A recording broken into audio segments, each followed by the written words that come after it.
the best little lumberyard in Panama City. Thank you for keeping that dial on ESPN Northwest Florida. Rely on it. Turf Pro Lawn and Pest Control. They take pride in caring for their customers' property by providing lawn and whole house pest control. Whether you have roaches or any other unwanted bugs in your home, Turf Pro has you covered. Or if your lawn needs weed control, fertilize, insect control, Turf Pro has you covered by providing custom treatments to meet your property's needs. No property is the same, so why should it be treated that way? Turf Pro, where the blue and yellow trucks make your lawn green. Call 850-890-5820.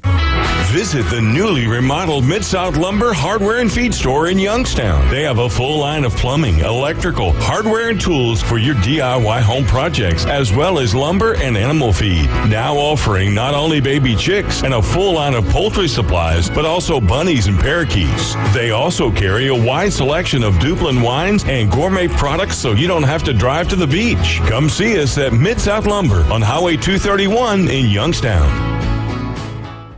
Toyotathon is on, where you can explore the great outdoors in a new RAV4 for just $339 per month, plus get $500 bonus cash. Go the extra mile in the Highlander Hybrid for just $419 per month, plus $500 bonus cash. Or get the Tough Tundra for just $429 a month and $500 bonus cash. Online, in person, or somewhere in between. Whatever works for you, always works for us. Offer expires December 5th. For details, visit PanamaCityToyota.com. Cyber Monday deals are on at Target.com. Now through Monday, score online-only deals on some of the hottest gifts of the season, like up to 50% on select toys, 30% on select clothing, and 25% on select beauty. Find it all on the Target app, the easiest way to shop and save. And you'll love free shipping when you use your red card at Target.com. So hurry, get low prices and great Cyber Monday deals. Now through Monday, only at Target.com. Exclusions apply. Love like this before. PCB Hobby, the beach's premier hobby store for sports cards, comics, coins, and trading card games. PCB Hobby carries the largest selection of boxes and packs from the latest releases of brands like Topps, Panini, Leaf, and more. Looking for a specific player or team? PCB Hobby has a wide assortment of raw and graded cards. They carry parallel rookie, game used, and autographed cards in both modern and vintage. Have a collection you want to sell? We buy, sell, and trade. PCB Hobby on Back Beach Road, just east of Florida Linen. Call 850-320-8388. Los Rancheros has been doing it right for 20 years. Los Rancheros brings a top-shelf dining experience to you with the opening of their beautiful new building.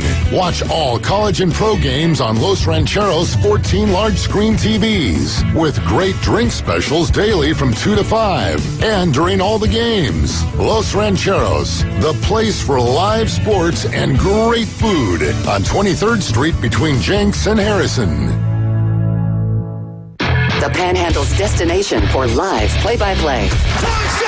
Morning, GSX Lynn Haven, WVLQ Port St. Joe, ESPN Northwest Florida. It's the next evolution of sports talk radio. The biggest stories and the biggest reactions. Now. And now, we're taking... With the first pick. This is the last ball you got to bat. The Inside Drive. From college to the pros. Interviews with the newsmakers, sports betting, your phone calls, and more. And now, The Inside Drive with Ryan Mulvey. Broadcasting from the Bill Kramer Chevrolet Buick GMC and Kramer Marine Outdoor Studios on ESPN Northwest Florida.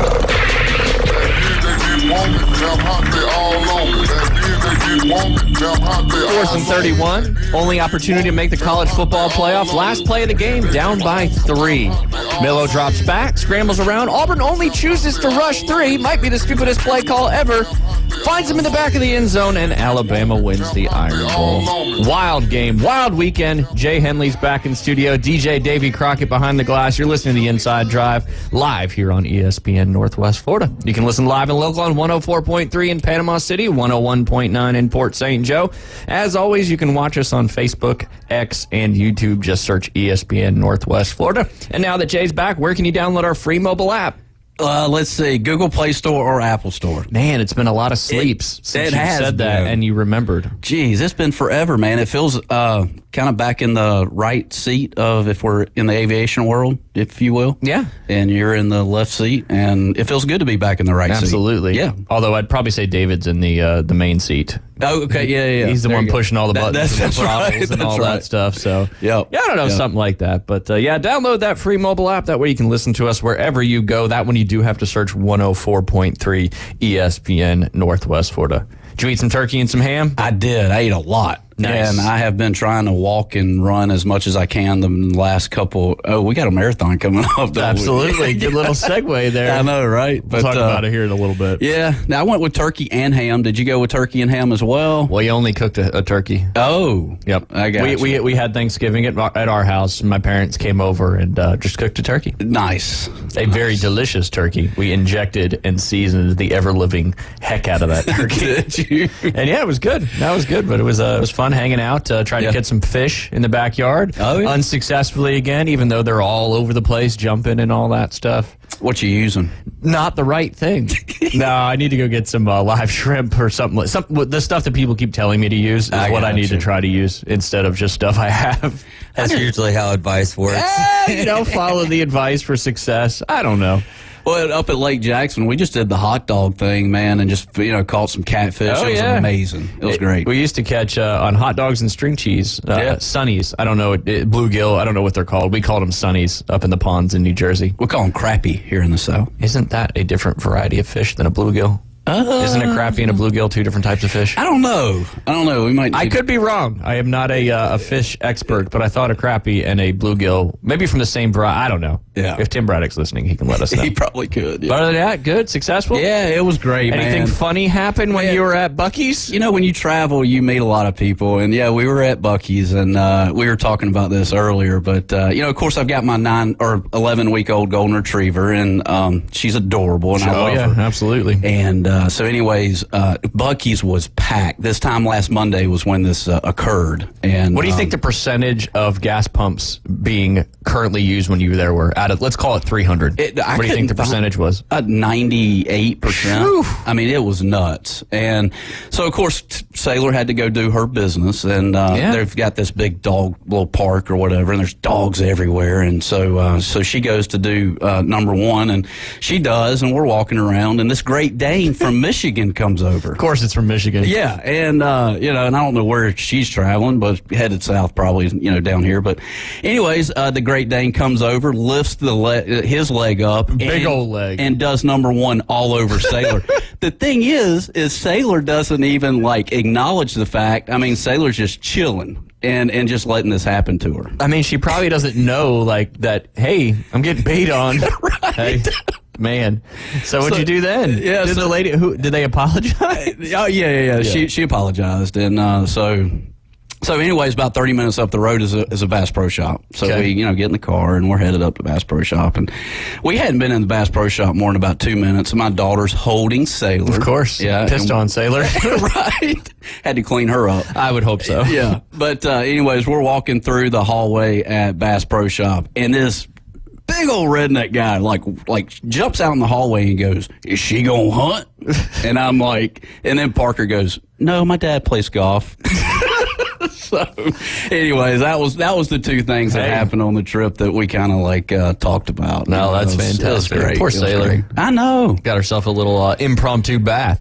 Yeah, and then she's got to get her shots this afternoon. So yeah, it's just like a child. It is. Yeah, she's got a rough couple of days, but it's all good. She'll be all right. Yeah, she'll be all right. That's good. Traveled, watched some football. Yeah, I watched a lot of football this past weekend. There was a lot of football to be had. Yeah, big rivalry weekend. I mean, I love the rivalries, man. It's fun. A lot of the rivalries were blowouts, but there was a few close ones there. That's for sure. Yeah. Even you kind of predicted it. I know. Your Georgia Bulldogs, the Rambling Wreck there at Georgia Tech, tried to make something happen there. They sure came close there at the end, but a win's a win. It did, and Georgia Tech's always been a time clock management team for whatever reason it may be. And it was a great.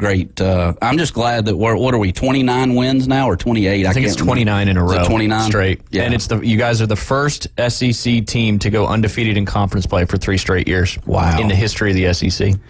Well, they better figure some things out this week. because Saturday is going to be a bloodbath. I don't know if Alabama lets y'all run all over them like they did Auburn. That was very surprising. Yeah, it was. But surprising. it's the Iron Bowl. Yeah, and you never know what's going to happen. That's right. You said that Great Dane was from Michigan. Yeah, is Sailor from Ohio? Right. Yeah. I don't know. The mom or dad of Sailor could be from Ohio. There you go. Yeah, what a game that was too. Good Man. gracious. It kind of. I want to talk about Ryan Day later because I want to talk about some of the stuff you've got coming up here in the next 6 weeks or so. Yeah. But Ryan Day just seems to change his coaching style when he's playing against Michigan. He becomes a lot less aggressive, a lot more passive, and it doesn't seem to play out. That's right. And Ohio State fans are very, very disappointed. That's for sure. They should be.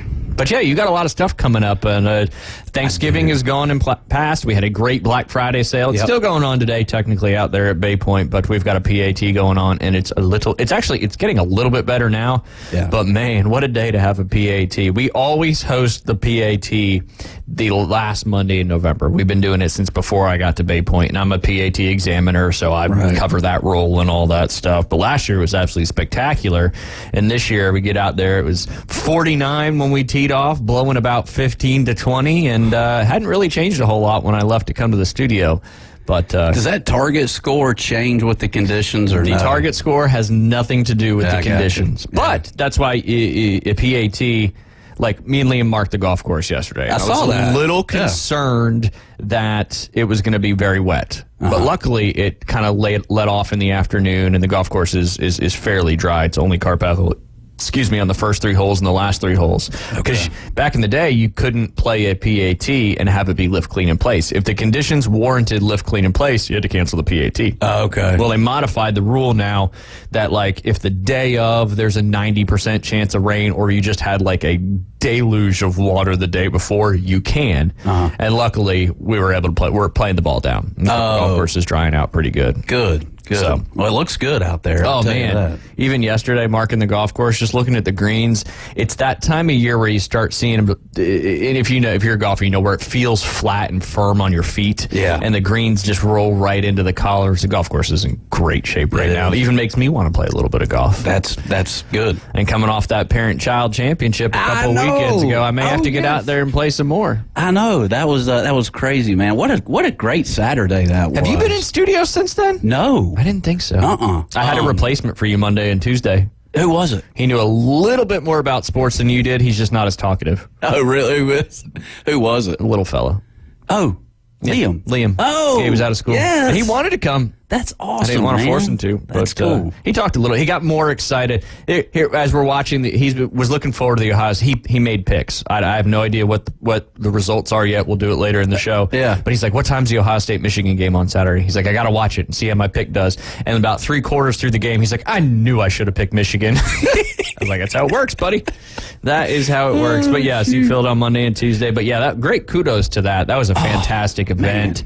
And I was telling some people on Monday, I think, if I remember correctly, how there were several people that hadn't played golf in 15, 20. Yep. Dr. Gibson hadn't played golf in 24 years, had to find his club in storage, and they ended up doing pretty well. There was only 2 teams out of the total amount of teams that had to take the max score of 45. That's right. So that in itself, I thought was pretty impressive. I agree. And, we live and learn. This is one that, I did one a few years ago. I think what we talked about was like maybe a shotgun start, next year or in the spring if we do another one. Yeah.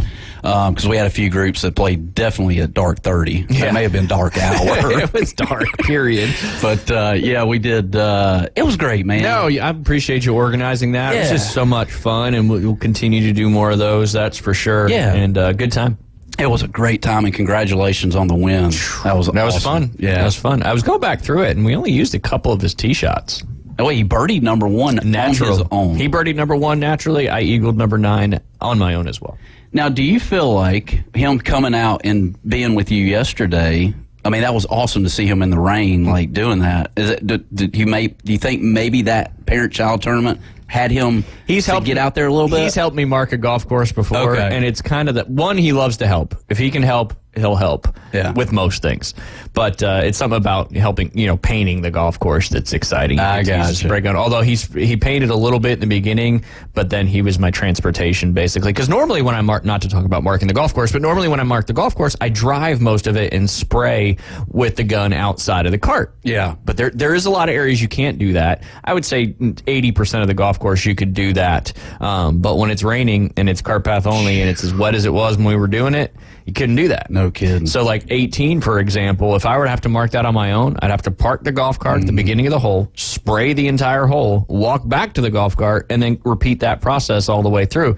But with him being out there, he could drive the cart up and probably save me 2 hours in marking time. Oh, I bet. Our goal was to get done before the NFL kickoff started at noon. Yeah, and if y'all were doing it at 10 o'clock yesterday morning, man, it was raining. We started about 8:15. Okay. Knocked it out. Yeah, we just knew we were going to get wet.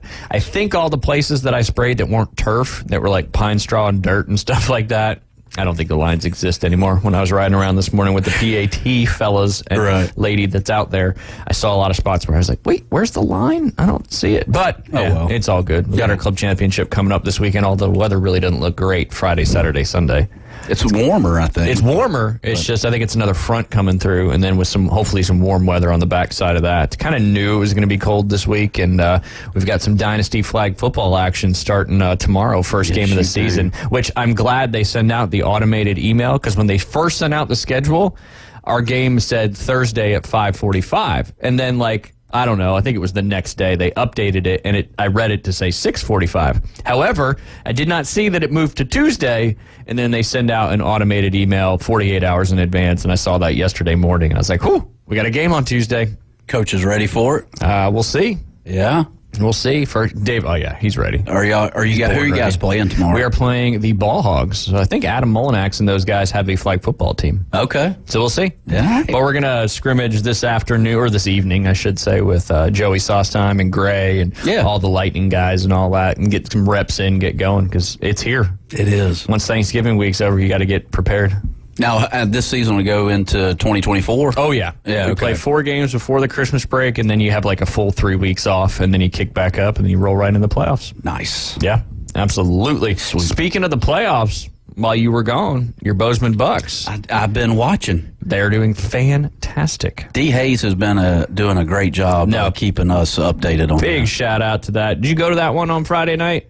Yeah, I did go to it, but I didn't do nothing but post some updates on that. Yeah, but if people don't know how to find information and they're scrolling right through Facebook and you see the ESPN Northwest Florida. Yeah. Hey, but shout out to Bozeman, though, because they were down 14-0, man. It did seem like that was going to be over and out for them. And again, another huge battle back and another late touchdown. And they patted on a little bit late there, too, as well, with the fumble recovery for a touchdown. So, but it was definitely exciting. And they'll be on the road this week in Madison County, but good run for them, man. Lots of fun, lots of energy there at Bozeman. And they had a little catfish fry, and so got me a plate of that. That was really good. Nice. Good. It just seems like the community and everything out there in Bozeman and Southport is just one big, huge, and it helps when your football team's doing fantastic. Absolutely. Yes, they will take on Madison County on this Friday at 7:30 p.m., assuming that's Eastern time, at Madison County. And then Hawthorne will be playing Bluntstown, as Bluntstown beat Port St. Joe in a close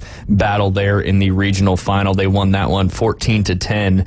That was at Bluntstown. Great season for Port St. Joe and the Tiger Sharks, but Bluntstown and Bozeman will be moving on to the Final Four in the One Rural State Championship. Wow. Pretty impressive. And if I read that correctly, that's the first postseason game post-Thanksgiving in Bay County in over 20 years? I read that somewhere. I can't speak to that, but didn't Mosley make it to the Final Four or the state championship a couple years ago?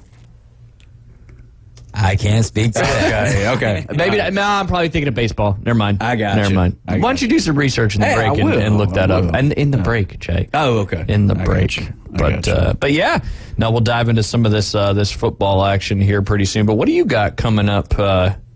Month? Man, we got a couple different things coming up. Right? Yeah, absolutely. Go ahead, David. Research has chimed in from Coach Olds, first in 25 years. Thank you, Coach Olds. Wow, first football game played after Thanksgiving in 25 years for a Bay County school. Yep.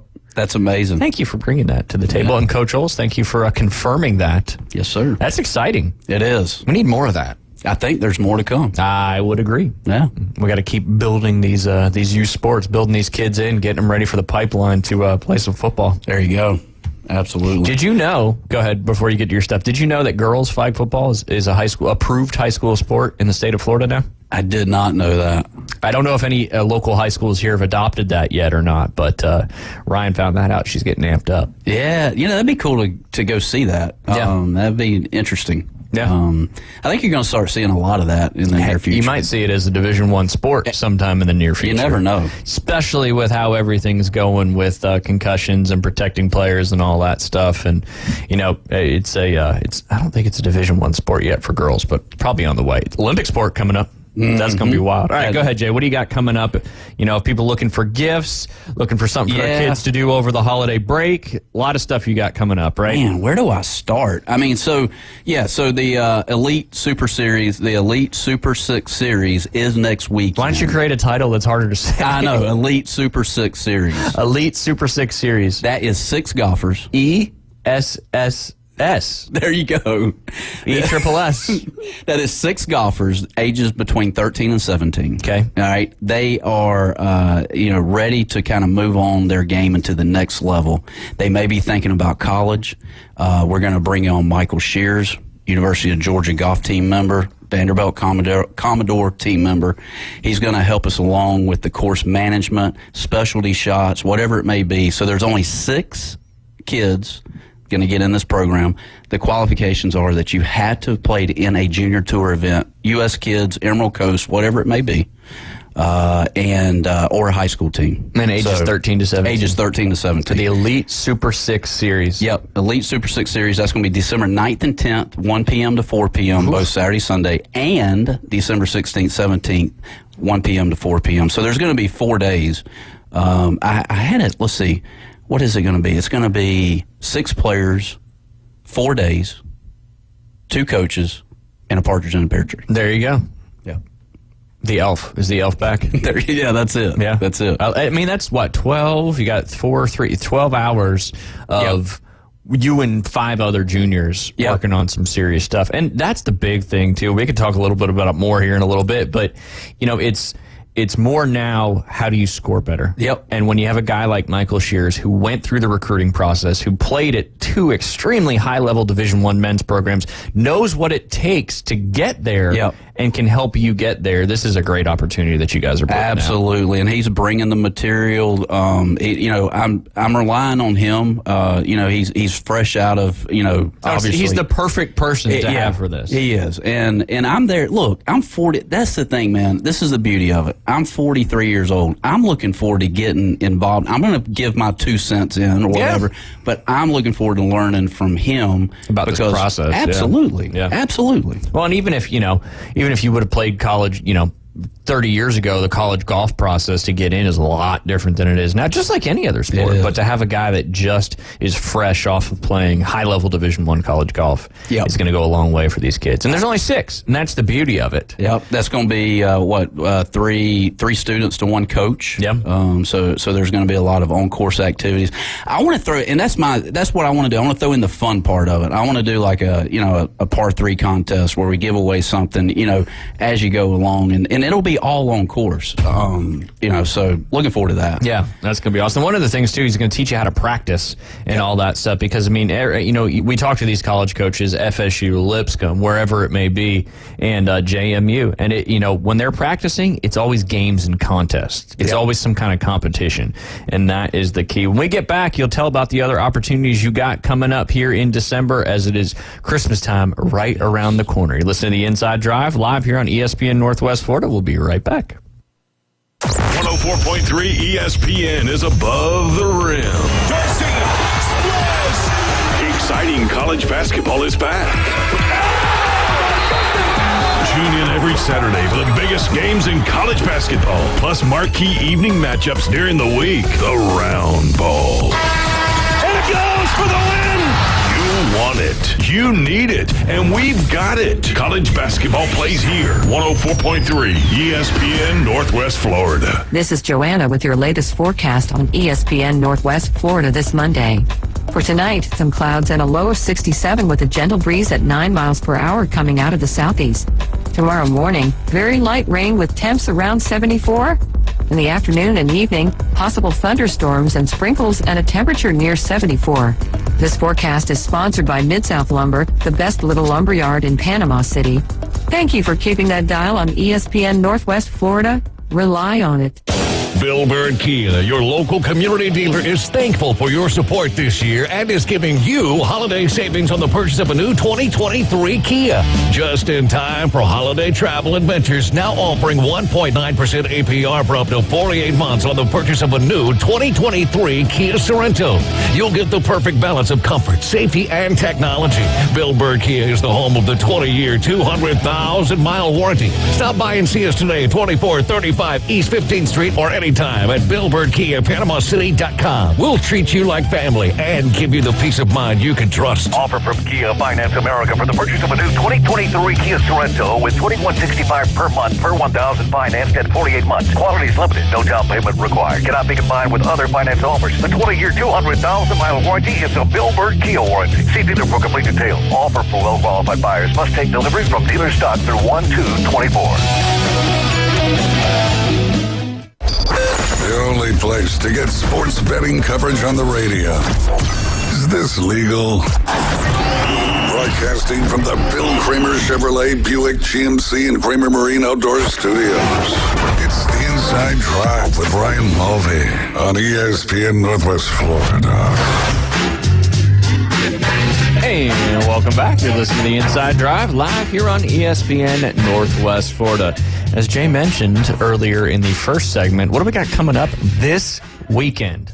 Marathon. The Daybreak 76 Panama City Beach Marathon. That is proudly presented by Visit Panama City Beach and the Panama City Beach Chamber of Commerce. What kind of runs does it have, Jay? All right, so is there a half marathon? Yes. All right, and you got this? At 10K? Oh, my no, gosh. 5K. Yes. Okay, There so you go. no 10K. No 10K. I'll get it by the time next week. Well, this time next week, we're not going to be promoting it anymore because it is happening this Saturday. There's a 5K, and then there's a fun run, There's kids the fun kids run. Fun Run absolutely is getting very close to being full. A lot of people running in this one. Again, that's the Daybreak 76 Panama City Beach Marathon. This Saturday starts at Pier Park, ends at Pier Park. After party right there at Margaritaville. You can go to PCBmarathon.com, click that register button, and use ESPN Run for 10% off. There you go.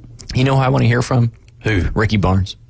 I know. See how that went last. Had to be awesome. It had to be. Oh my gosh, man! All right, what do you got coming up this month? Oh yeah, just real quick. Yeah, and real then we'll quick. jump into these All college football games for the little kids. You know, I've got December 27th through the 29th. There's a winter junior golf camp, 1 p.m. to 3 p.m. That's for ages 7 to 10, and then January 3rd through the 5th, ages 11 to 14, we'll have a winter junior golf camp. Hoping that the weather is going to be good. It seems a little too cold right now for it to be November. But, yeah, it's that time of year. You get a front come through. It gets cold for 4 or 5 days, and then it warms back up into the 70s, and we kind of do that a few times, and hopefully it'll be nice and warm for all that. But get your kids signed up, golfwithjay.com. Like I said, anywhere between ages 7 and 14, we'll have fun, we'll have games, prizes, all that good stuff, and learn the fundamentals of the golf swing. There you go. So there you go. Very important. Yes, it is. And it's coming. I know we got a huge. I don't really think it's open. I mean, I think if you joined the SNEDS Tour, you'd be able to play in that year-end event we have at Bay Point. So the SNEDS Tour is part of the Tennessee Junior Golf Foundation.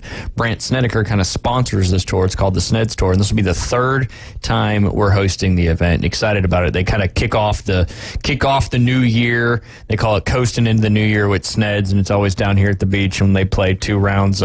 Say this year it's the 29th and the 30th. It's not actually on New Year's Eve this year. The way the Friday-Saturday fell. So yeah, we've got that coming up as well at the end of the year.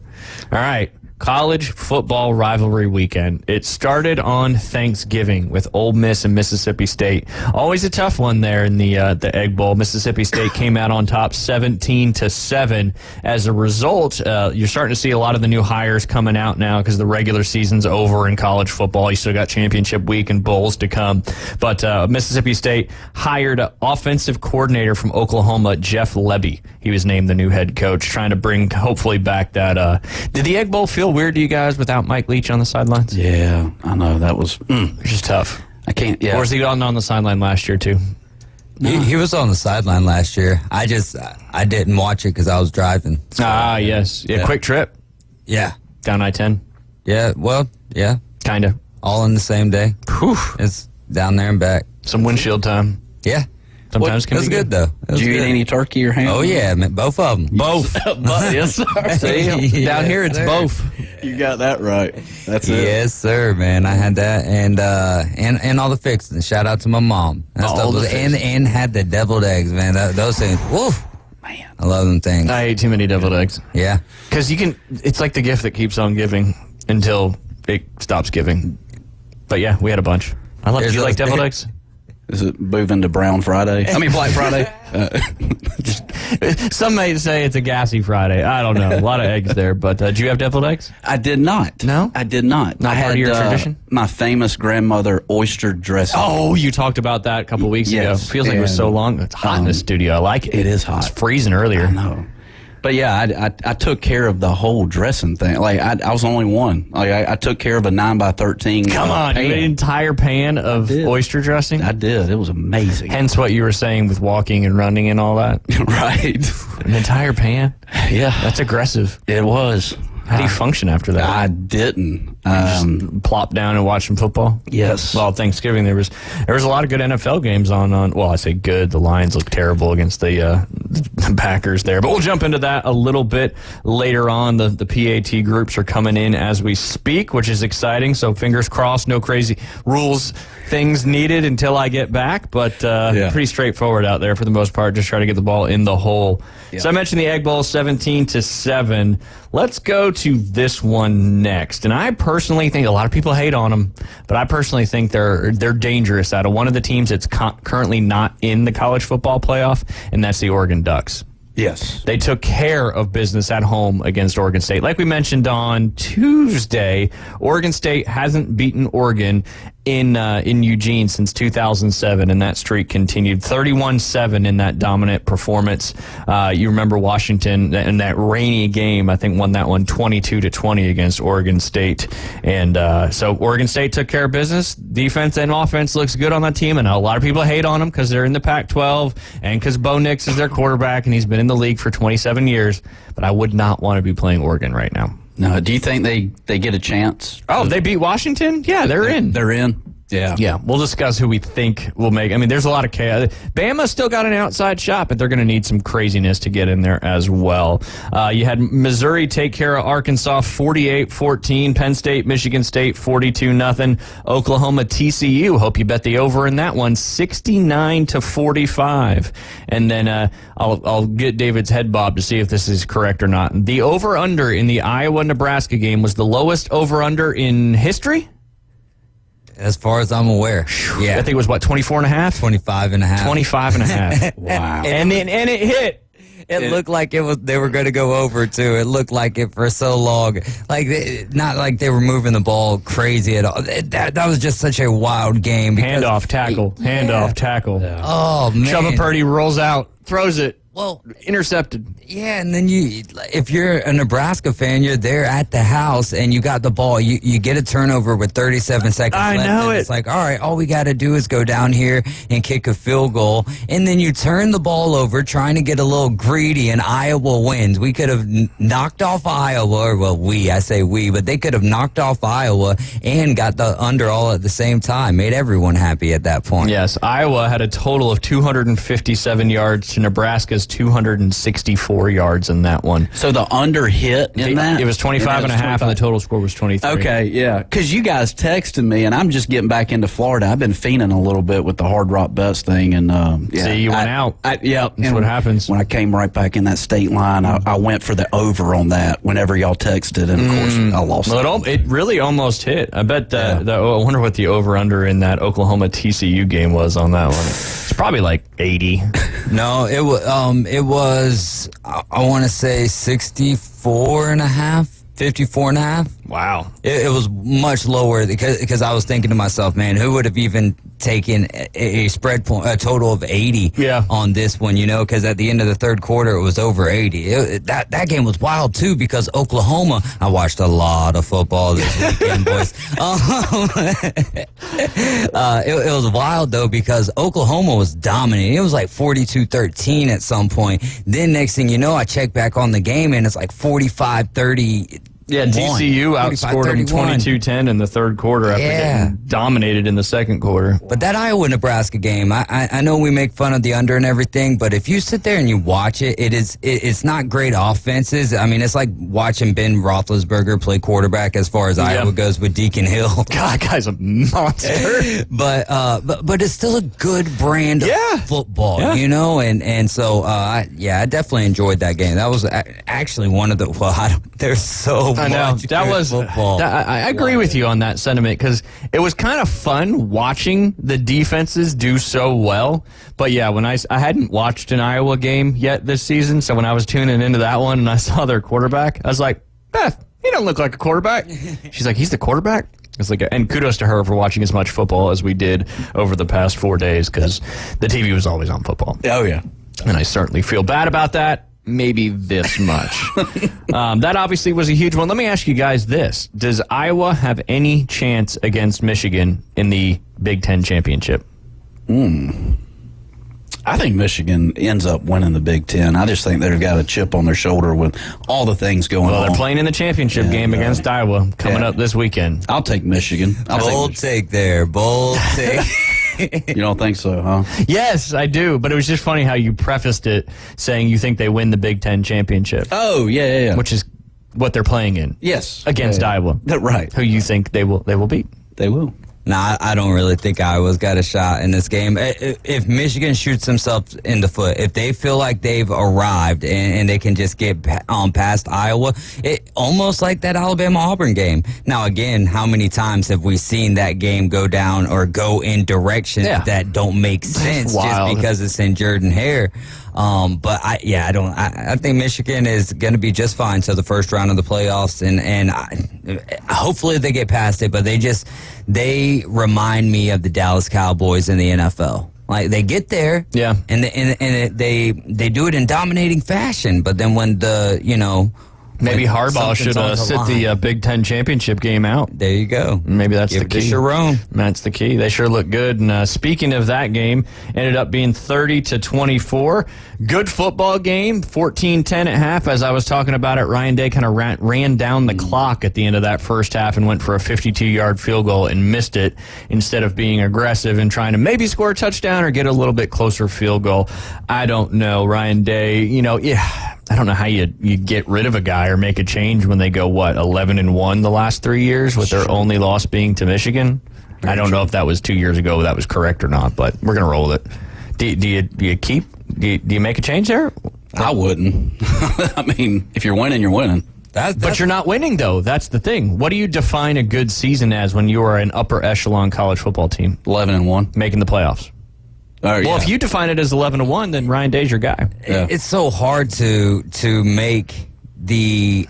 I know that's what the goal is, but it can't be that. It cannot be playoff or bust for even 20 teams. Now, I know for Ohio State, I'm saying it's just for 5 teams. No, I know, and I get that, but that's one of the things with Alabama fans where it's like, we expect to be there. I mean, there's 4 teams out of realistically 60 teams battling, and then even more so realistically 20 teams after that are battling. So that's what's so great about next year, because if you look at it this year, I mean, the top 10 is flooded with teams. This would be the perfect lineup of of your first 12-team playoff. Exactly. And the sad truth to it, well, we can't say it's truth until next year, is it might not be like this next year. And we go back to where it's just 4 dominating teams. Yeah. But that's what the beauty of this 12-team playoff will be, is that it'll at least highlight some of these games. But if you're Ohio State, man, I brought this up last year, and now it's come to fruition, right? Not the fact that I brought up Ryan Day was going to be losing, but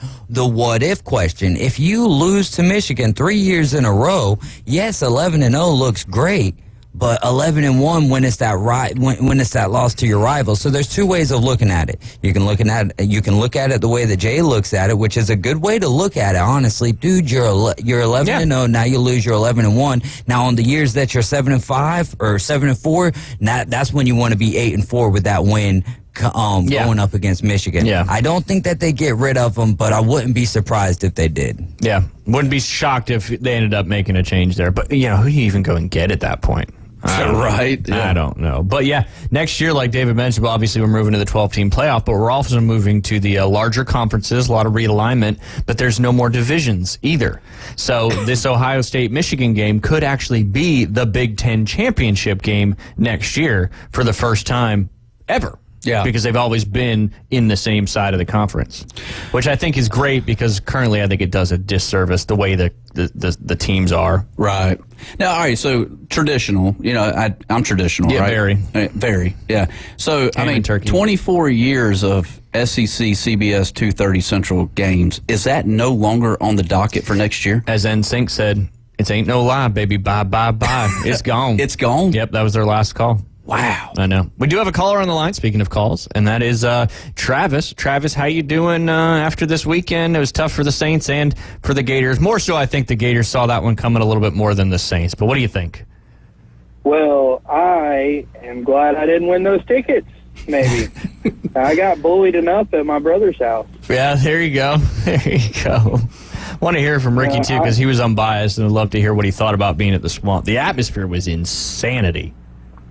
The bad thing is I talked a lot of smack in the first and second quarter. I had told the show this morning, I was talking to them. I said, I made a joke to one of the Florida State fans over there because there was only 3 Gators at the place I was at watching it. And there was like 5 or 6 Florida State fans. And we made a run that I don't think we got the first down in the second quarter. One of the plays, and I said, "Hey," he was like, they started, saying, "Oh, we stopped y'all." I said, "You might have stopped us, but that run is more than y'all's total yards in the whole game." Yeah, that one run. I'm very superstitious with my trash talking. And I did good in the Auburn-Alabama game because I kept reaching for my phone to post something, and I'm like, nope, not today. Well, like in these big rivalry games and big games altogether, what is the most important part? Is it third down conversions, or is it, getting a touchdown in the red zone? Travis, what do you think is the most important to win a rivalry game like this? Well, it's kind of both of those, but your biggest thing in a rivalry game is discipline. Yeah. Because that's a great point. Tensions are high. Always. And, it's hard not to let the emotions get the best of you. To speak of, from experience, Jamari Lyons. He got up, he got head-butted. He decided he was going to take the action and spit on the guy. I don't think it was right. I think that was a crappy move. But, that held Florida back. That was a momentum shift. So while, touchdowns and third down conversions, they're all important. The main thing is keep your discipline, right. Because Auburn, Alabama, Florida State, all these big time games, people get kicked out a lot. Yep, a lot of emotion, and like you said. We had two players that made differences get kicked out for one of them was, I guess you could consider that emotion. He was going for the quarterback, and the quarterback gave himself up, and instead of stopping, he was like, you know what, forget it. I'm going to strike some fear and, popped him a good time. But, I mean, it just, that's one of the biggest things to me. And Florida did not do that well. Yeah, I would agree. Hey, Travis, you want to hang on the line? We got to take a quick break. Yeah, sure. It's a great point by Travis. And discipline in these games, it's not only is it the momentum swings because of big plays, but when stuff like that happens, that also shifts momentum, and you may not realize it. But when we get back, we'll still be with Travis. You're listening to The Inside Drive live here on ESPN Northwest Florida. Take ESPN Northwest Florida with you everywhere you go.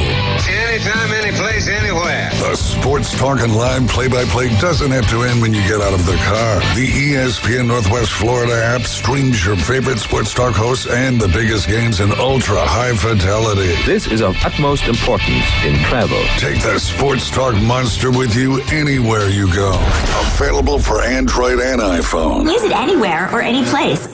Hi folks, I'm Tracy from Tracy's Fine Jewelry. We wanted to thank everyone that voted us your favorite jewelry store in the News Herald Best of Bay. We want to thank everyone for their support over the last 51 years. And to thank you, we're having a Customer Appreciation Day Saturday, December 2nd from 9 to 3. Take an extra 10% off all jewelry items as our appreciation to you, our loyal customer. Plus pictures with Santa and permanent jewelry with Spark Artistry Custom Jewelry. We look forward to seeing you at Tracy's Fine Jewelry Saturday, December 2nd from 9 to 3. With over 65 years of combined experience, Instant Replay Sports Cards is happy to help you take your collection to the next level. They carry all the new hobby boxes, signed memorabilia, and supplies. New and vintage cards and Pokemon. They sell and trade cards and are always looking to buy. They're an authorized source for Topps, Panini, Upper Deck, and Leaf cards. Instant Replay Sports Cards is open 7 days a week at 752 West 23rd Street, down from Academy Sports. It can always be reached at InstantReplaySportsCards.com. Toyotathon is on, where you can explore the great outdoors in a new RAV4 for just $339 per month, plus get $500 bonus cash. Go the extra mile in the Highlander Hybrid for just $419 per month, plus $500 bonus cash. Or get the Tough Tundra for just $429 a month and $500 bonus cash. Online, in person, or somewhere in between.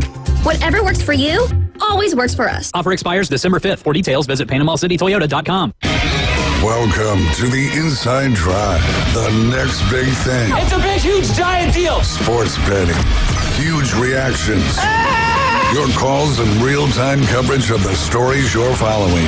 Broadcasting from the Bill Kramer Chevrolet Buick GMC and Kramer Marine Outdoor Studios on ESPN Northwest Florida. And welcome back. You're listening to Inside Drive live here on ESPN Northwest Florida. That replacement hat there looks pretty good, Jay. It does. It's like gray, and I'm in the gray look. I like the gray. It was kind of gray outside this morning. It was. Gray and windy and chilly. Ew. That is for darn sure.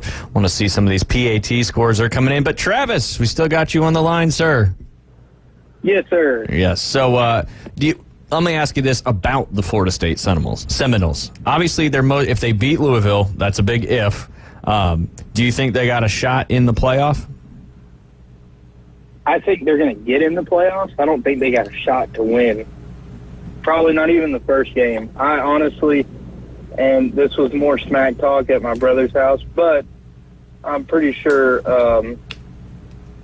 I'm pretty positive about this take that any and all of the four teams that is in the current playoff rankings right now, top four teams would smoke Florida State without a doubt. Now, do you think that's just because of the team they have, or do you think that's a big part of because Jordan Travis isn't the quarterback anymore? Well, it's a little bit of both, to be honest with you. I think that with Jordan Travis, they had a better chance, but they just didn't. They weren't like, I don't know. They just didn't seem like an elite, incredible team, which nobody really has. Other than, Georgia has flexed their muscles on SEC teams. But, nobody's really set themselves apart, like, incredibly.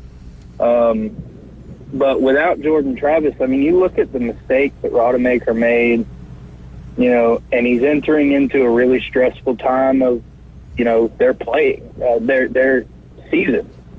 This is a stressful time. There's a lot put on his shoulders. The first half, he didn't look good. If that would have been Georgia or, even Alabama or somebody like that, the score would have been 28-0.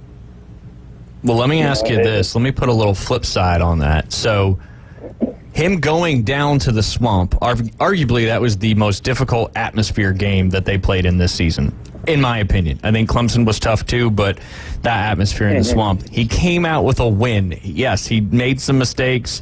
He only threw for 134 yards, was less than 50% on his completion, but that was a darn difficult place to go down and play and try to get your last win of the regular season to stay undefeated, and they were able to do it. Now, granted, key on the run game for sure, but does that give him some confidence going into this ACC championship game in a neutral site against Louisville and build that confidence up? And I'm just asking a hypothetical question. Yeah, I mean, I think it gives them. Look, I'm not hating on this Florida State team. They just, came back and put a whooping on my team, which many people have done. But I mean, they had a really good season, and if they lost to Louisville and got out of the playoffs and just, got a good bowl, they have a lot to look forward to. And, well, like I said, there's no hate on them. I mean, there's a lot of hate on them, but there's no I know what you mean. I know what you mean. But, I mean, I just don't think that their team without their running quarterback really has it's just not enough, I don't think. But, yeah, I think that gives them quite a bit of confidence, for sure, especially in the Swamp. Who do you want to see in the top four in the top four of the championship, Travis? After championship week or after championship week? Okay. Yeah. I'd like to see. That's kind of hard to say. I mean, I'd like to see Washington. I'd like to see them. I would like to see Washington go up against Florida State, honestly. I want to see that. I want to see the test of, because those are the two teams that I think is could be just weeded out real easy. So I'd like to see them go up against each other. Obviously, Georgia's going to be in there whether I want them to or not, which I don't. Yeah, even if, in my opinion, even if Georgia loses the SEC championship game, they're still in that. They're still in the playoff. In my opinion, I'd like to see. But yeah, I'd like to see Alabama in there, just cause a little bit of chaos. They're going to need a lot of chaos to get in there, but it could happen. Could. Stranger things have happened. Yes. I think the strong take is that Alabama beats Georgia in the SEC championship. Oh. Do what? That was Jay and his computer. My computer. I'm with you. I think it's going to be a heavyweight battle come Saturday, and it could be. There's been a lot of the Alabama-Georgia games in years past that it was 15-12. A lot of field goals, and I think you may see that this year. I think it may be a 9-6 halftime score, and the better kicker may win the ball game this year. I just think you got two huge defenses that are just going to clash, and it's just a heavyweight battle. I mean, I think Georgia Tech this weekend, to me, Georgia was the heavyweight, and then Georgia Tech was the lightweight. It was almost like a boxing match, if you will, and Georgia Tech's the 140-pound guy that's kind of running around the rink, kind of, you know what I'm saying? But this is just going to be a heavyweight battle come Saturday, and we'll see. But Alabama definitely does have a chance to beat Georgia. No doubt. Of course. Well, I mean, they've just gotten better, honestly. And I would like to say I haven't believed in Georgia, but every time an SEC opponent comes up, they play up to their competition. Yeah. And it's up for me because, well, it's obvious. Hey, things come in cycles. It does. Just stay patient, that's Yep. for sure, and learn how to stop that run a little bit more next year, and then things may be just a little bit different. Hey, Travis, we're going to let you go. I want to break down the Alabama and Auburn game with these fine fellas here for just a few minutes before we got to take our top of the hour break. All righty, sounds good. Thank y'all for letting me vent on here. No, we appreciate you listening. We appreciate you calling. As every time, it's exciting, but it's coming to an end. That is for sure. All right, all right, gentlemen. What do you think? Alabama, Auburn. Give me your thoughts, Jay Henley. Auburn played really well, I think, and Alabama, to me, didn't play as well, and that's why it came down to a closer game. That is off the charts analysis there, Jay Henley. That's just what I saw. Yeah. Auburn played good, and Alabama didn't play as good. I mean, Alabama still won the game though. Yeah, they did. But the Iron Bowl, man. I mean, 10-year anniversary of the kick six. Yeah. What happens? You got I don't know what they're calling it. We're going to call it the Milrow Miracle. Could have been another kick six Saturday. Could have been punt six. Punt Bama punt. Right. There's another one. But yeah, I mean, it was interesting. It was interesting to see how well Peyton Thorne ran the football against Alabama. That was probably the most surprising part. The second part for me was they finally started spying Milrow later in that game where he was just running all over the place in the beginning of the game. Yeah. Obviously, he was dancing around. But how do you only rush 3 players on the final play of the game when you got to go 31 yards to score a touchdown? Don't know. You just can't. You put pressure on the quarterback. If the quarterback escapes and goes out, he's got to run 31 yards. Somebody make a tackle. Put pressure on the quarterback. You see that actually more often than not, where you're rushing and you're actually blitzing and trying to make the quarterback make the play. You got to go 31 yards. Right. He's not. If you blitz him and put pressure on him, he's not going to be able to throw it 30 yards. You force him out, and if he throws a short pass, you make a tackle. David Hayes, go. I'm just glad that it went like that. So I'm glad you weren't the defensive coordinator. No, I mean, Auburn came to play ball, and there was crazy things happening all throughout that game, and it just led you to believe as an Alabama fan, like, all right, well, this is it, man. This is how the season goes down. And instead of having the opportunity to knock off Georgia and go to the college football playoff, now we can just possibly knock off Georgia, but instead, it's still unbelievable. I'm sitting there replaying it in my mind. It's 4th and 31, and you're like, all right, well, this game's over. Do I agree with you 100%? Like, they should have been sending someone after them instead of trying to prevent the win. You're preventing yourself. What do they say about prevent defense? It only prevents you from winning. Exactly. Well, so just wild. But kudos to Jalen Milrow and for really the Alabama team. But Jalen Milrow not only has progressed as a passer, but as a leader. Oh my goodness! And what he does for that locker room. In every single post-game interview that I've heard from him, I'm like, man, I love it. He's just a sophomore? Yep. This young man is just a sophomore, so he's incredibly talented, but he's a young man that if your son was a wide receiver, a tight end, or a football player in general, I would want him surrounded by guys like Jalen Milrow. Yeah. Early Heisman bet for next year, Jay Henley. Put it in now.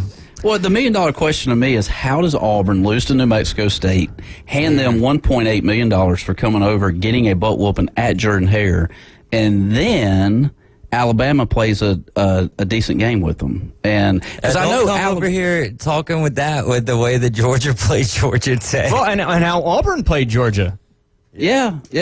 Auburn plays good football at home. But Alabama will not. New Mexico State would not come into Tuscaloosa, and even they wouldn't even have a 2 or 3 foot touchdown. No, I mean But Alabama that's the difference. Alabama has elite athletes on their team. Auburn's got 2. Yeah. Well, and Auburn had gotten to a point. All right, if they're listening to the media talk about them, they went from being talked about oh my gosh, this team is garbage, to, oh, look at the SEC wins that they're reeling off. Oh, look at what they did to Arkansas. Then they come back home and they're like, well, we got a date with Bama next week. It's the old Meanwhile, classic what they really have is a date with New Mexico State, and New Mexico State got paid a lot of money to be there. And then once you start sniffing blood as one of those teams, sniffing blood of not only being able to get the paycheck, because guess what? The players ain't getting that paycheck. They're there. If they have the opportunity to knock down a Goliath, then they want to knock down that Goliath. So once there's kind of opportunity there, then if the other team doesn't shut that down and shut it down quick, meaning really with your halftime adjustments, then it's going to be a long road from there. And anytime that players are looking ahead to the next game, it's not going to bode well unless you're just that much more talented than the other team. Yeah, it's a great point, and they certainly looked ahead. But yeah, I mean, ended the season 6-6, I think. Made a bowl game, didn't get that over 6.5. Thought that they would get it done with New Mexico State. Almost thought they were going to get it done with Alabama, but hey. Sometimes you got to find ways to win, and that propels you into this next game. The defining moment, the climax of that game, in my opinion, was obviously when Hugh Freeze was so mad about that call in the beginning. But the referee knew that he had missed that call, and then a few minutes later, he gives it back to Alabama. And that's, man, I disagree with all that referee stuff where they have to. If you miss a call as a referee, I think you've got to forget about it and move on. But he obviously gave the call back to Alabama a little bit later on in that game. Well, here's what I'm going to say about the refereeing situation, especially in the fourth quarter. There was a lot of missed calls both ways, but they let him play. And in a rivalry game with that magnitude, that close, let him play football. I'd rather see the lack of calls than it being 100,000,000%. Yeah, I'm with you there. I'd rather see teams have opportunities, and that's what Alabama had. Yeah, it was great. Yeah, I mean, if you're an Alabama fan. Yeah. But yeah, no, it was exciting. I mean, another epic Iron Bowl in the history of that. Now I think Auburn's 10-7 at home since going from Legion Field for the Iron Bowl. So still not bad. Hugh Freeze 6-6 in his first year. Could have been 7-6. Could have been 7-5. Sorry, not 13 games. But they're still going to a bowl game. A lot of people thought they wouldn't even do that. So the future is bright there for both programs, and a lot of SEC. No more divisions next year, Jay. No more divisions. No more divisions. And makes a lot of sense for the Big Ten. For the SEC, it's like, we'll see how it plays out. We'll see how it plays out. Let me ask you, though. I haven't watched a ton of Auburn football this year, and I know that they were running with that quarterback system. And was it always – how much running did Peyton Thorne do in previous games? A good bit. Okay. A good bit. Once they went to the single quarterback situation, I know it's 11:57, but also when they brought Robbie Ashford in for those couple plays, I always thought that was the stupidest thing ever. You knew, and then you run him out wide. God, anyway. That one was it was one of those ones that had it worked, it looked genius. Oh, of course. Where he catches the toss. But like we've said plenty of times on this show, and if we're talking about it on this show, then you know it's being talked about in coaches' meetings. If Robbie Ashford's on the field, key in on Robbie Ashford because the ball's going to be in his hands, and if not on the rare off chance they use him as a decoy. Yeah, absolutely. And I feel bad for number 0 on Auburn for muffing that punt. That was obviously he probably hasn't slept since then. But that's football. No. Stuff like that happens. They're college. They're kids. Mistakes are made, and sometimes it's on a huge scale. But you're listening to the Inside Drive. When we get back, we'll continue talking about some of these college football games. We got a big football game coming up this Sunday. 2 NFC juggernauts going head-to-head at Lincoln Financial Field. We'll be right back. ESPN Northwest Florida, the Paul Feinbaum Show. Oh my gosh, Paul, I am fired up. I have a bone to pick with Mary Jo from Missouri, a.k.a. Mary Lynn. What in the heck was she talking about? About Eli Drinkwitz. He loves Eli Drinkwitz. She didn't know what she's talking about. Paul Feinbaum, weeknights, 6 to 10 on ESPN Northwest Florida. This is Joanna with your latest forecast on ESPN Northwest Florida this Monday. For tonight, some clouds and a low of 67 with a gentle breeze at 9 miles per hour coming out of the southeast. Tomorrow morning, very light rain with temps around 74. In the afternoon and evening, possible thunderstorms and sprinkles and a temperature near 74.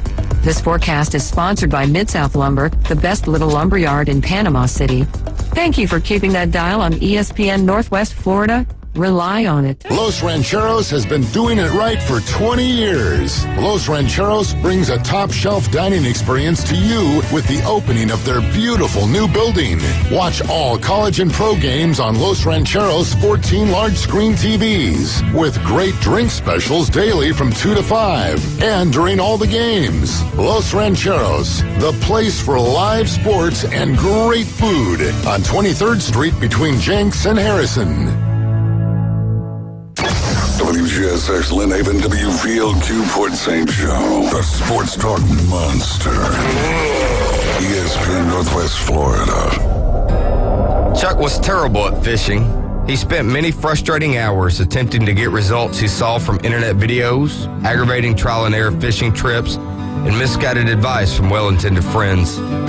Chuck is happy now with his newfound success after he visited Bay Breeze Bait and Tackle, where we keep fishing fun, simple, and successful.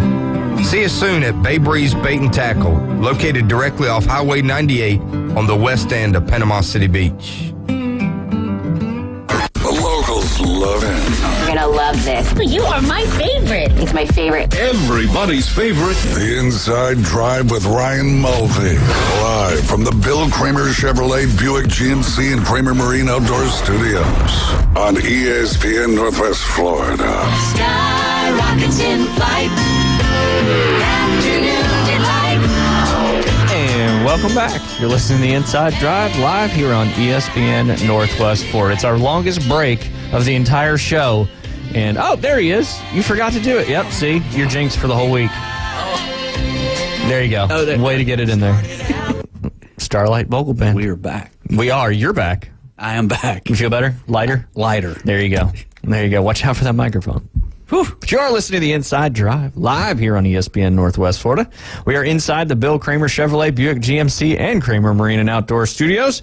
You can check them out. Where, Jay? The corner of Frankfurt and 23rd. Wow, I've never asked you that one before. No, you nailed it. I did. It's like a new year, new you. There's a bunch of cars over there. There is a ton of trucks, SUVs, and vehicles. They're all discounted, every single one of them. So go check out Bill Kramer GM right there at the corner of Frankfurt and 23rd. While you're there, it's a little chilly, but you still get out on the water and do some good fishing, especially in the bays as the fish continue to come in to get where it's just a little bit warmer. Maybe that's where you and Liam need to get you a boat instead of fishing off the dock. It's a lot cheaper to fish off the dock. Oh, okay, I got you. I got you. And the inlet is very, very shallow. Yeah. So I'd need something that's like super skiffy. Carolina skiff. Very skiffy, though. Oh, like okay. no, hardly any. Gotcha. Although we saw something wild. Oh, there were some dolphins in the bayou yesterday. Yes, sir. We didn't see them. Our neighbors did. We were too late. But I tell you, the most live, and we'll get back no, we're to fine. whatever. But he may be listening. I hope he is. But my brother-in-law's brother brought a nitro boat up to Lake Jackson this week, and we got out on the water. It was cold. It was like 50 degrees and windy. And he got that thing up to about 52 miles per hour. That's humming. And it is the most alive feeling that you will get in your whole entire life. It's like, man, I'm living. There you go. But yeah, there's my boat story. Man, oof. Boat on a lake. But Yes, you've sir. been on a boat on a lake before. It was a boat in a bay that you hadn't done. Yeah. And well, me and Michael went out on bay fishing and got his boat up to a little bit of speed too. But yeah, it feels great. It's amazing what 30 feels on a boat. Oh, let alone 52. Yeah, no kidding. I asked him, I said, how fast have you been? He said 85. Shoo! And he said it happens quick. Well, yeah, and all it takes is one little hiccup and you're in trouble. Yeah, and you're down the middle of the lake and you're just praying to God that there's no stump or anything in the middle of the lake. And that happened to somebody at Lake Seminole over the weekend. And I can't even imagine. But yeah. Scary. It is scary. You got to be careful. Yes, you do. Don't be reckless. Mm-mm. And if you are, wear a life vest. Yes. Were you wearing a life vest? No, I wasn't. I know. Okay. I know. Was Sailor on the boat? No. Good. No, she did not. Because then my follow-up question was going to be, was she wearing a life vest? Right. She's probably a good swimmer. She kept like getting her toes in the lake, but like she wouldn't jump in. Gotcha. But don't you think all dogs like know how to swim from as they enter the earth? Yeah, it's instinct. It's instinct. They say human beings, it should be instinctual as well. I don't know about that, man. I've seen some dogs try to swim and they're helpless. They sink like a rock. Some dogs are good at it. Some dogs they struggle with it. Do they? Yeah. Yeah. Well, I have a fear of water because my aunt decided when I was 4 just to throw me into the pool and said, "Have at it." And I still have fear of water since she did that when I was 4 years old. We've went down this rabbit hole before, maybe, because then we looked up what the fear of water is and all that stuff. Yeah. And it's not agoraphobia. I think that's fear of open spaces. Right. What if you're on open water? Is that both water and open spaces? Could be. Very well. Interesting. Glad to have you back. Yeah, I'm glad to be back. Sailor. Yes. She got beat on at Buc-ee's. Man, keep going places. You keep bringing back stories. I love it. Yeah, it's the small victories in life. That's it. Yeah. You got to enjoy that. Yes, you do. Enjoy the ride, right? Yeah. Yes, Enjoy you do. the ride. All right, college football playoff rankings will come out tomorrow, but a lot's going to change. Let's talk about a couple more of these games that were pretty close. Did you see any of the Washington State game? I did. AKA the Apple Cup. Was that a late night game? No. I missed it. Nope, it was not a late night game. However, it was a pretty. We were talking earlier about Ryan Day and him not being super aggressive, and Washington certainly was very aggressive. Tie ball game. They've got the ball. I want to say it was 4th and something. David, correct me if I'm wrong on this. 4th down and change. They were on the opposite 49, and they went for it, and they did it on a reverse. Ooh. And even the cameraman moved with what they thought the dive play was, and it was a fake dive reverse, and they got it, and they went on to drive down the field and kick a field goal to win the game, keeping themselves undefeated, and now they'll play Oregon in the Pac-12 championship. What do you think about that one? I mean, do you think Penix has the ability to get this Heisman still, or do you think this is Bo Nix's Heisman? I really do. I feel like it is. Here's my opinion on the Heisman. Whoever wins this Pac-12 championship game is going to win the Heisman. Yeah. That quarterback. Yeah. I think Jaden Daniels is the best player on a good team, but like David has said many times, he just hasn't had that quote-unquote Heisman moment to win his. Arguably, he's probably one of the best players in college football right now, which is supposedly what the Heisman's supposed to be for. Right. But if that was the case, then you'd have to go to some of these smaller schools where these guys have ridiculous stats. But yes, going back to that question, I think Bo Nix right now, according to DraftKings Sportsbook, is minus 160 to win the Heisman. Jaden Daniels is plus 130, and they've got Michael Penix at plus 1,500. Oh, that goes. So just based off this past weekend, it's certainly changed a little bit, but that does not mean he's out of it by any means. I still think whoever wins this game, unless it's like a 10-6 kind of football game, and I don't know, but it's definitely Bo Nix's to lose right now, and I know a lot of people don't like that, especially Georgia fans, because they beat the brakes off of Oregon twice in a row. But you know what? He's not there anymore. He made a career move, and he's doing some good stuff on a good football team. And I've also got a futures on him, so let him win the Heisman. Yeah. Because that would be solid. So this Saturday, it's Oregon and Washington in the Pac-12 championship. Okay. Absolutely. And then you had another upset, not completely surprising. That game's going to be Friday right here on ESPN Northwest Florida. There you go. Okay. And that's why he's behind the glass. Yes, sir. Correction. Live correction. Friday. Ooh, that's fun. You got Bozeman Bucks playoff football and the Pac-12 championship. That's a big day. Big day. Yes, sir. You got anything on Friday? I don't know. It sounds like I may be watching football. I know the weather's not supposed to be that great. Yeah. So. It's more rain to come, which we need. We still need it, though, right? Oh, yeah. I mean, we only got about an inch yesterday. Yeah. We're still in a drought, quote unquote. Let's watch some football. It's the club championship, too. Okay. But, hey, got to play in the rain. Yes, you do. The course is playable. And they're tipping it out in the championship fight. Yeah, going to the backs. It's the last place I'd want to go. Whew. In the mud. Oh, it's not mud. Well, if it's raining, it's still not mud. Yeah, that's true. It's just wet grass. Well, you call a player a mudder. A mudder. Yeah, when they play in the wet. Yeah, I guess because of the divots. True. Embedded ball rule in effect. Right. We're playing it down, just like in the PAT. All right, were you shocked about this one?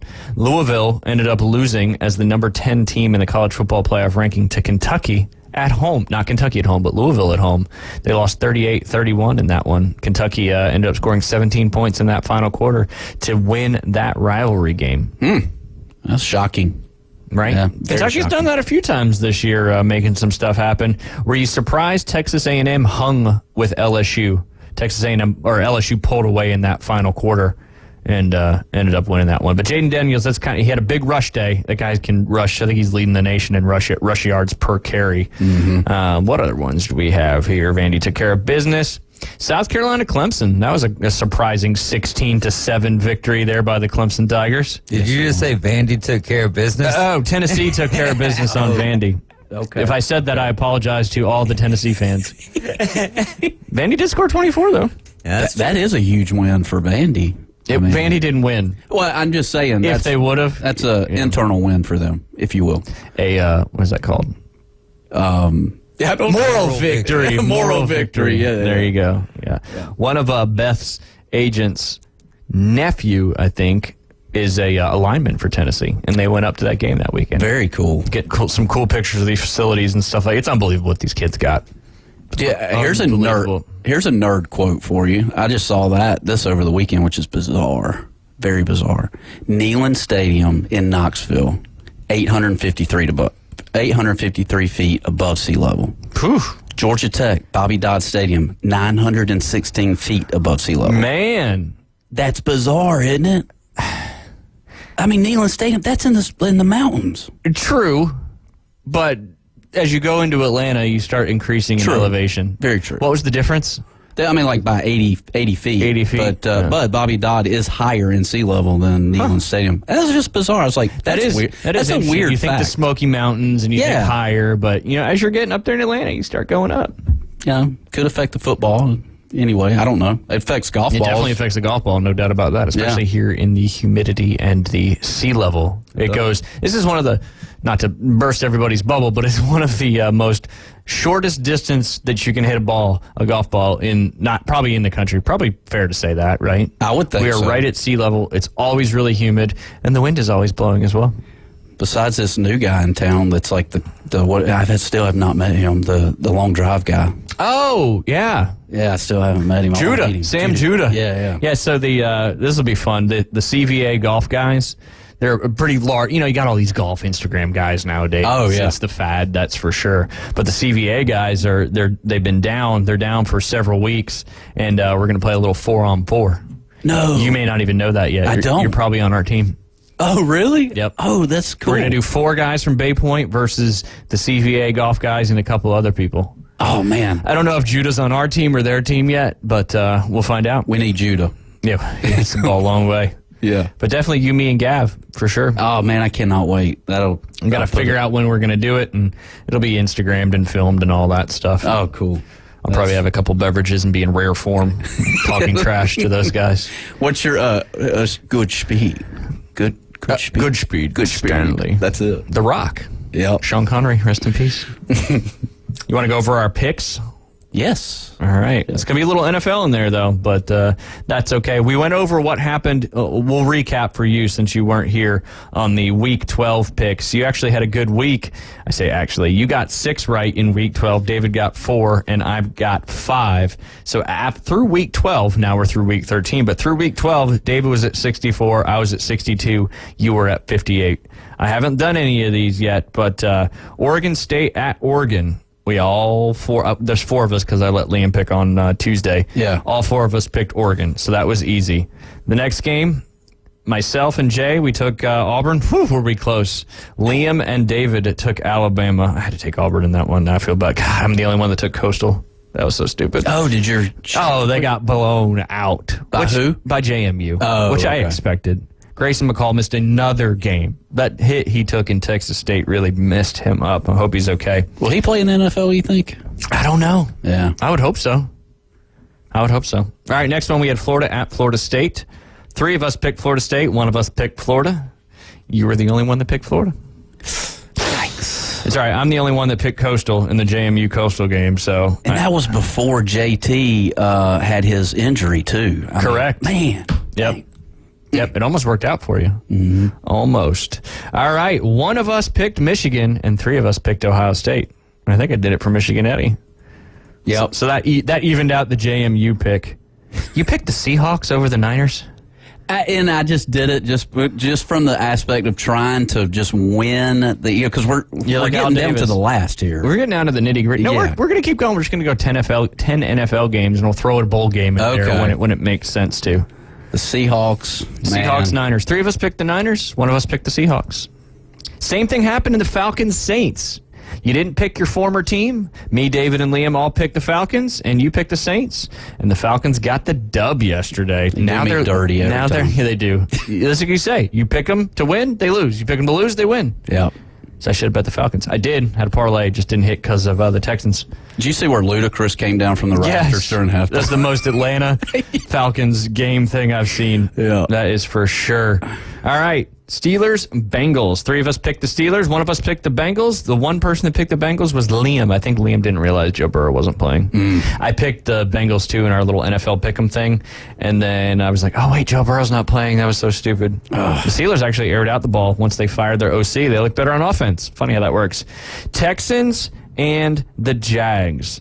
I'm actually surprised I picked the Jags in this one because I bet the Texans a bunch, and they just came up short there. But who won that one? Jags. Oh, okay. The Texans had a 58-yard field goal with a chance to win. It was a backup kicker.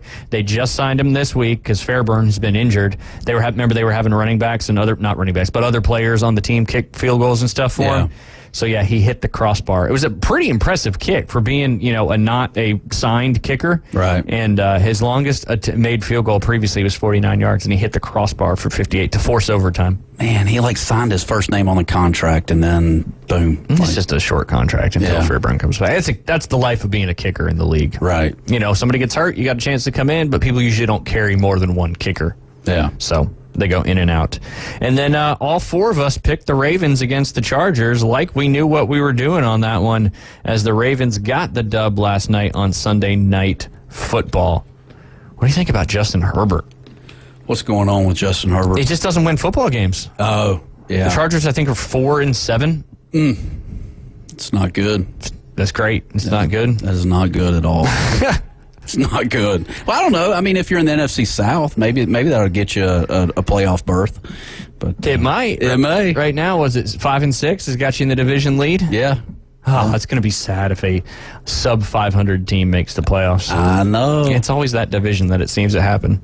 They're terrible. Yes, the Chargers are now 4-7, and they keep calling him the superstar quarterback, but their defense is supposed to be good, but they just can't get out of their own way. That is for sure. Baltimore was only up by 3 in the final 3 minutes, and they just turned it over on downs and let the Ravens go right down the field and win that thing 20-10. Another performance by Lamar that isn't overwhelming, and fantasy football stats wild, but hey, they're 8-3 now on that side. And the Saints 5-6. Atlanta taking care of business yesterday as well. Browns 7-4. They look good, but they didn't look good yesterday. No, they didn't. That's for sure. That quarterback situation is kind of wild. Yeah. If you look at I was looking at some stats and different things about the Niners, of course, because I always do. But the Niners played the Browns. Deshaun Watson goes out for the season. The Niners played the Vikings, lost to them. Kirk Cousins gets injured, goes out for the season. Then they played the Bengals, lost to them. Guess what happened to Joe Burrow? Joe Burrow's out. He's out for the season as well. So the 3 teams the Niners lost to in a row, their starting quarterback is all gone for the season. Jeez, and who do y'all have coming up this week? Big one this week coming up in Philadelphia. Oh, boy. Yeah, I was really hoping the Bills would get it done yesterday. Yeah. Just because then this would have made this game coming up for the lead in the NFC. But they came back. Jalen Hurts. You just let that guy run all over the place. And you guys are headed to Philly? Oh, yeah. It's going to be a big one. But Niners played on Thanksgiving, so they got a couple more days rest in that one. Yeah. I'm looking forward to that game. I'm a Niners fan this week. There you go. God. Well, you're a Bills fan by divorce of the Falcons. What do you think of your Bills, 6-6, outside of the playoffs right now? I don't know. They just can't get it all together. Josh Allen, I don't know. They had a good game yesterday. Yeah. Couple turnovers, but was running the ball pretty good. Mm-hmm. In the rain. Tough one. Got to spy Jalen Hurts. Getting that time of year where you're going to start seeing some nasty weather up there in the Northeast with all those teams. Absolutely. That's why home field advantage in the playoffs. for certain teams is so very important. I agree. Like the Eagles. That's just a deadly home field advantage. Yep. What do you think about the Pats? We only got about 2 minutes. What do you think about the Pats? You think Belichick stays on the team? They lost another one to the Giants. It's maybe Belichick's last year. It's just my thoughts. I mean, he's had a good run, but yeah, Belichick's out. You think so? I hate it. I don't know. Or do you think they'd He's been in the booth quite a bit, though, hasn't he? I mean, I think he needs to be. Does he have the personality to be in the booth? I don't know. That's true. It's kind of rough. I think Mike McDaniel in the booth. The Giants have won their last 2, which is, if you're trying to get a better draft pick, not the best thing. And the Pats have 4 straight losses, now getting closer to that number 1 draft pick. As of right now, the Bears, via Carolina, who's currently 1-10, worst record in the league, Titans got it done against Carolina yesterday. Will Levis, the future of the franchise. I'm just kidding, David Hayes. I know he's trying to prepare for the next show, just seeing if he's listening or not. Cards lost another one, although the Rams looked pretty decent yesterday, 2-10. Patriots 2-9. Bears 3-8. So as it stands right now, the Bears would have 2 top 5 picks in this upcoming NFL draft. Giants would have the 6th. Bucks, Jets, Chargers, Giants would round out 7 through 10. When we get back, we'll talk a little bit more about some of these big NFL games that transpired this past weekend. You're listening to The Inside Drive live here on ESPN Northwest Florida. It's the PCB Hobby Takeover with Todd. Mondays at 5:20 on ESPN Northwest Florida. That is a very high-end card and very rare. Todd talks about coins, trading cards, collectibles, and the amazing stories behind them. It was the first one that's ever come through my door. Plus, we'll be taking your calls and questions at 850-215-6290. The PCB Hobby Takeover. A platform for you to do your hobby. Mondays at 5:20 on the Sports Talk Monster. ESPN Northwest Florida. This is Joanna with your latest forecast on ESPN Northwest Florida this Monday. For tonight, some clouds and a low of 67 with a gentle breeze at 9 miles per hour coming out of the southeast.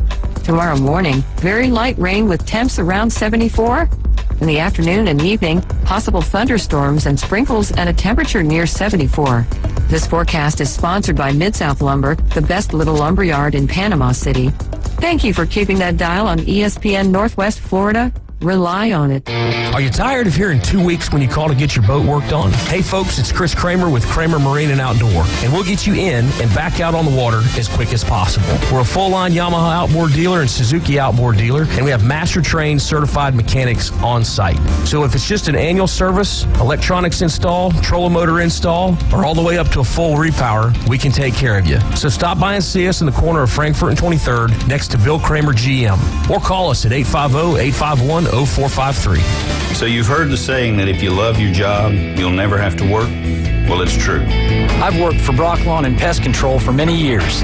The commitment to the needs of customers and their commitment to each employee makes Brock a company I'm very proud to be a part of. Brock's core values are also mine. Give people more than they expect and always honor your promises. This isn't a job, it's a service to help people live a healthier lifestyle. Brock Lawn and Pest Control. Our family protecting your family. Back to the Inside Drive with Ryan Mulvey from the Bill Kramer Chevrolet Buick GMC and Kramer Marine Outdoor Studios. It's alive! Look alive! We're alive! On ESPN Northwest Florida. Welcome back. You're listening to The Inside Drive live here on ESPN Northwest Florida. If you're looking for a place to get your real estate transaction closed, Jay, where are you going? Let's see here. Where are we going to Bird? We are. Look at you. You played it off like you weren't going to know, but then you did. Yes, we are going to Bird Title. Why do you choose Bird Title? They're friendly, fast, convenient.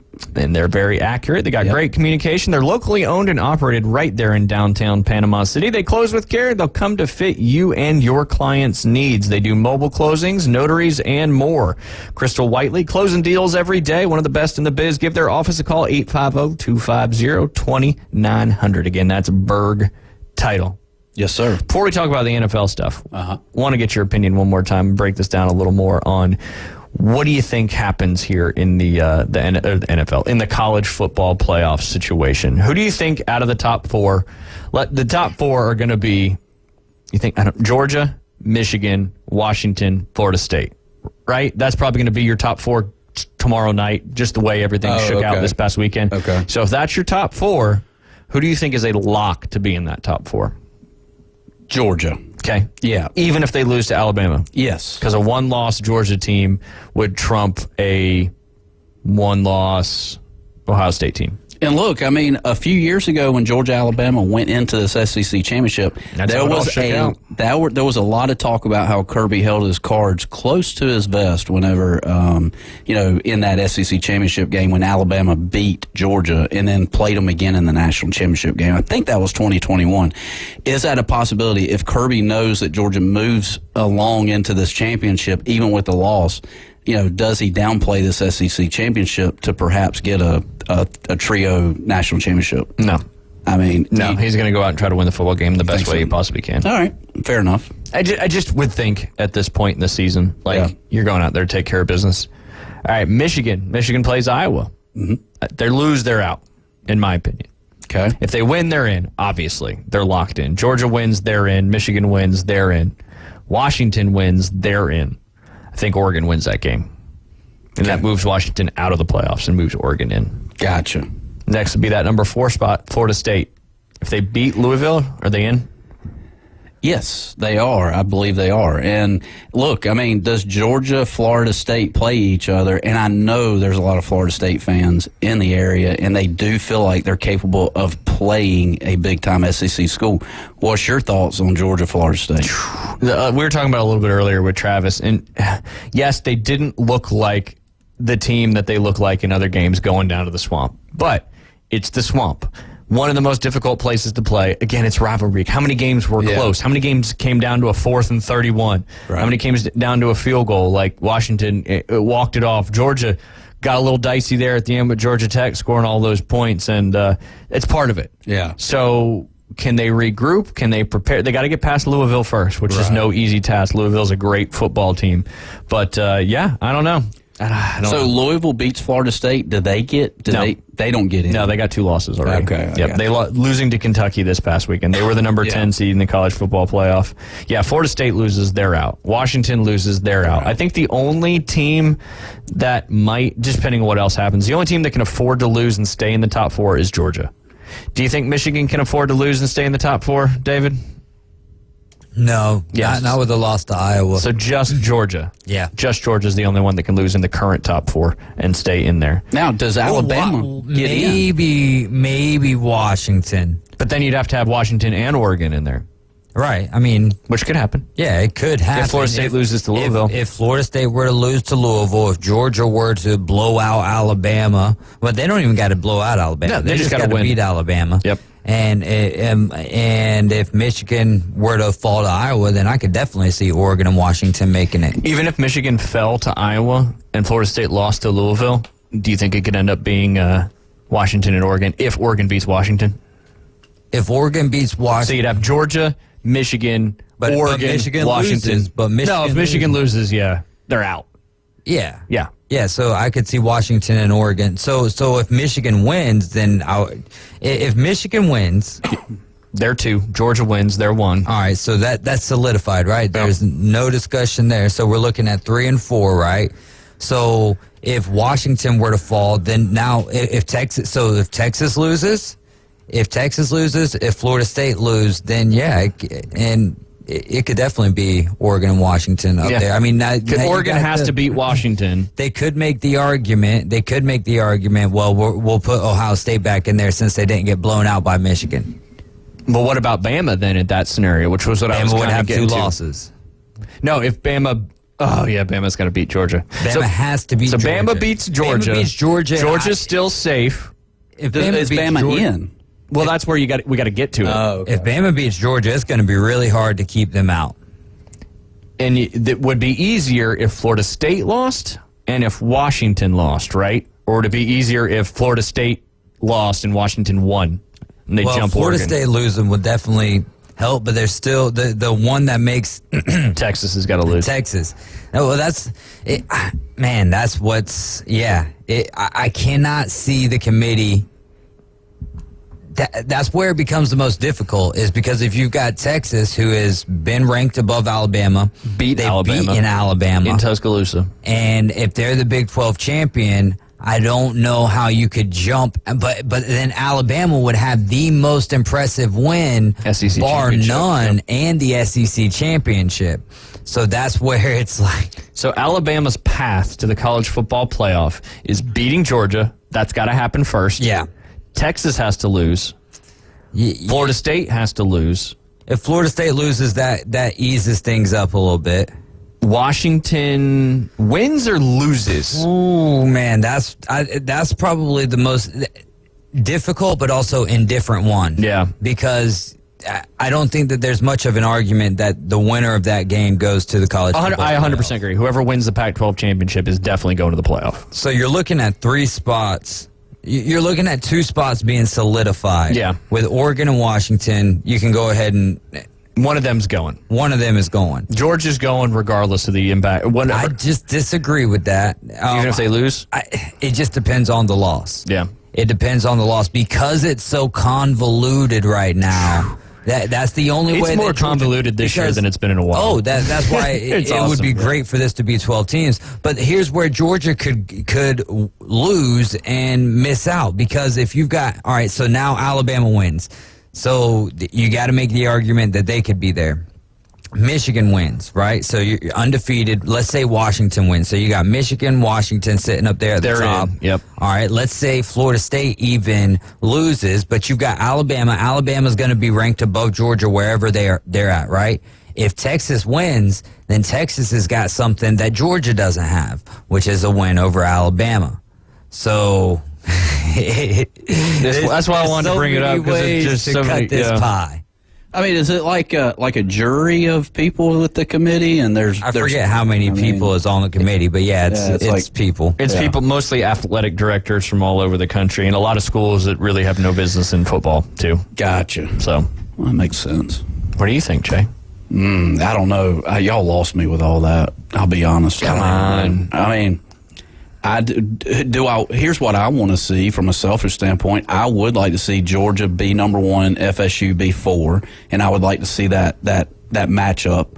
I don't know where that matchup is. Is that in Atlanta? I'm not sure. I don't know where I know one's out west. Yeah. I'm pretty sure the Rose Bowl is a playoff this year, but off the top of my head, I don't know. And then 2 and 3, I would like to see maybe 2 Pac-12 teams. Since this is the last year, this is Pac-12. I would like to see 2 SEC Pac-12. people are going to hate you for that. You think so? Yeah, because they hate the Pac-12. Well, I mean, let's all get our dirty laundry out on the 50-yard line and You're the most unbiased SEC fan that I've ever met. They're at the Rose Bowl and the Sugar Bowl this year. Ooh, Nolans. I mean, my favorite would be, you want to talk about people not liking it, my favorite would be Georgia, Alabama, Michigan, and Ohio State. Yeah, absolutely. You and Coach Hale. Yep. Yeah, that would be, which could very well happen in the next couple of years. That's for sure. It could. Yeah. There's going to be a lot of one-loss teams that are playing in the playoffs. Maybe some 2-loss. We shall find out. But yeah, I mean, if everybody takes care of business, then it stays the same. You got Georgia, Michigan, Washington, Florida State, because that's who I think the committee's going to. It's what they have to choose going into this championship week tomorrow night, right? Because they're all undefeated. Yep, they haven't lost a game yet, and if they don't lose a game, I don't know how you would change that. True. So that would be interesting. Like you said, you'd have your Georgia-Florida State mashup, which you'd like, but then you'd have Michigan and Washington. Which Washington is going where next year, Jay? Where is Washington going? Are they going? They're going to Oregon. I don't know. Are they the going Big Ten? Big Ten. I was going to say that's Big why 10. I said Michigan, and then they could be. Makes sense. They're playing each other. Yeah. I still think Oregon's a better team in those two matchups. I've been saying that because I watched that Oregon-Washington game so closely, and just a couple bad decisions. But that's how it goes. Yeah. Ifs and buts, candies and nuts. We'd all have a Merry Christmas. That's right. Merry Christmas. It's coming up. I can't believe it. You getting an advent calendar? What is that? You know where you open the little doors each day? Oh. Sometimes that has chocolate. Sometimes it has something. That sounds interesting. I've never done that before. No? Yeah. David, have you done an advent calendar? Yeah, back in the day. Yeah. I missed the whole Elf on the Shelf thing. Are y'all doing the Elf on the Shelf? God forbid my kids are listening. They better not be listening at school. But yes, the elf has returned to the Mulvey household. I got you. And one of us may have forgot the other day to relocate the elf, which is part of my duties. I feel like taboo talking about this, but there shouldn't be any kids listening, right? Yeah, well, if they can figure if they can figure it out. Santa Claus is real. Yeah, Santa Claus is real. It's spirit, buddy. Gotta believe. Is. Absolutely. If you don't believe, Cole shows up. Chris Kringle. That would be great if you have a charcoal grill. Yeah, that's true. Or you have a friend named Cole and you want him to hang out on Christmas. Mm-hmm. Both. Man, this college football playoff stuff is going to be wild. That is for sure. Let's go, Jack. Oh, Jack Wong. Wonder how he did in the first round of the PAT. Oh. When did you take your PAT, Jay Henley? 99, 2000, nice. Somewhere in there. Georgia National Golf Club. Georgia National Golf Club. What was the target score? Do you remember? 159. Ooh, I think. Must have been a tougher course. No, it was pretty open. Right down the middle. No houses. Now there's a bunch of houses. Now a bunch of houses. Yeah, it was pretty wide open. I mean, if the rating had to be 159, that had to be like 72 rating. Because you do the rating times 2 plus 15. Okay. All right. Yeah, sounds about right. Nice. Yeah. Not super easy. No. Ours is 158. Are the pins still in the middle? They're like straight up in the middle. Well, what we have to do is, they're all in the middle, but the depths are all different because you can't just stick the pin in the middle of every green. Wow, that's true too. Yeah. 1 would be in the middle of a slope. 2 would be okay. 3 would be in the middle of a slope. That wouldn't be good on 3. 4 would be okay. 5 would be okay. 6 would be fine. Yeah, it's a little slopey right there in the middle. You got some scores rolling in? Yeah, I failed to mention any of them just because they're a little bit on the high side. But yeah, it's cold. It's windy. Yeah. Hopefully it's gotten warmer because being in the studio feels like it's gotten a lot warmer outside. It's like a sauna in here. It is. The heat works. It does. So whoever's doing the heat is doing a good job. Yes, they are. I was going to blame Coach Hale, but then I saw the lockbox on the thermostat there. Yeah, we can't get into it. Nope, unless you know the code. Dang it. Which is smart. Because keeping your temperatures in the right thing helps with efficiencies. You know that, right? You used to be in the business? Yeah, for a minute. Yeah, sure enough. Yeah, don't know much about them. Well, you called this the supply, and you called that. I knew what a return was. I didn't know it was called a supply. Yeah. Because that's where the air is being supplied from. 2 supplies in here and a return. Hey, if anybody wants to be a sponsor from an HVAC company, reach out because we'd love to talk more about it. Absolutely. Come in. That's for sure. It's the down season. Go ahead and get prepared for the. God, it'll be April before we know it. The Masters will be soon, real soon. Can't wait. Did you see that the TGL facility collapsed? No. They have to postpone that TGL Golf League until 2025. No, are you serious? Yeah. What's going on with that? It collapsed. Huh. Where was was that down in South Florida? Yeah, the West Palm. Oh, the SoFi Center. Man. There's also rumors. Oh, go ahead. No, I was just going to say I was looking forward to watching that in January. Were you? I was going to see if it caught my attention or not. Well, now you have to wait a whole another year. Tiger's playing. He's playing in the Target Hero World Challenge. I think that's his tournament. Okay. So he's playing in that. He's also playing in the father-son, the PNC. I can't wait for that. That is like one of my favorite tournaments of the year. We should try to find some tickets for that and give it away. Oh, that'd be great. We did that at one of our Bay Point Christmas parties. We had a pair of passes to that. To the father-son? Father-son. Oh, man. Yeah. Yeah, I mean, it's getting intense as we move forward. I mean, Daly and his son, Tiger, his son, it just not used to be as intense as it is now, in my opinion. You mean the actual father-son championship? Yeah, I just feel like there's more, and it could be just, I don't know, me following a little bit more. No, but I would agree. I think it's more, well, again, I didn't really watch it in like the early 90s or anything. I don't know how long it's been going on, but I know it's been going on for a long time. And Jason Day and his son, are playing good golf. Yeah. I don't know why I knew that. Yeah, you did. That was phenomenal. There's a lot of kids named Cash now. Uh-huh. There is. Got one at Bay Point. You don't see a lot of J's, do you? Mm-mm. Not anymore? That's weird. I don't know. I don't know either. J-A-Y. I mean, simple. It's simple. Are you just Jay or are you Jared? John. John, that's right. Yep. John Charles Henley III. Yes, very good. Would you like a spot of tea with that? Yeah. It's like you and Bill. Bill's William J. Hunt III, I believe. Uh-huh. He took a trip up to the Northeast. I bet he's excited to be back. Did he? I think he did, didn't he? At Christmas time. Oh, yeah. Okay. I thought it was Thanksgiving. Yeah. All right. Yeah, and I ain't got there yet. Yep, haven't got there yet. It'll be a little bit colder then. That is for sure. No doubt about that one. But yeah, Tiger's playing. I'm excited, man. Charlie has already beat him on the golf course. And you know what Charlie did that Tiger never did? We discussed it on Tuesday. What? Won a state championship in high school golf. Oh, yeah. Something Tiger never did. Yeah. Tiger was too busy winning 3 straight U.S. junior amateurs. So this is true. Not too shabby there, that's for sure. Yeah. You think John Rahm's going to live? Yeah. There's a lot of rumors and speculation floating around, and Phil Mickelson shut down that one writer that said that it was pretty much a done deal. It feels like this guy's a liar. Rahm fits the portrait of a live guy. Why is that? I don't know. I can see him in my mind right now. His picture just fits a live character, if you will. So you have a very specific character in mind when it comes to the live tour? I do. All right, describe that character. You got 30 seconds to describe that character. I don't know. I don't know. I can't explain it. It's something I just can't explain. I don't know. Huh. But he'll go. You think? He'll be a live. Supposedly, he's been offered $600 million to go to the tour. It is reported. Now, he hasn't denied that, but Phil Mickelson, who obviously is very in tune with live golf, has said that no such offer has come about, and tore into the writer who released that. I forget his particular name. But, he'd want to, supposedly, again, this is all rumors, it'd be wild if he went. He wanted the format to change. Oh, I got you. Yep. I got you. On that note and the cough, we're going to go ahead and take a break. When we get back, it'll be our last segment on this. Now it's sunny. Hey. Sunshine is a good thing. Yes, it is. So is rain, according to Luke Bryan. We'll be right back. Set your alarm clock to wake up with the Coach Hales Show on ESPN Northwest Florida. In-depth local and college sports from expert insiders and a dash of controversy. Can be deadly. Weekday mornings 7 to 9. Nothing says good morning like a drunken human alarm clock. We're live from the J. Michaels studio. We all know he loves the Florida Gators, but that's okay. ESPN Northwest Florida. I can control the world.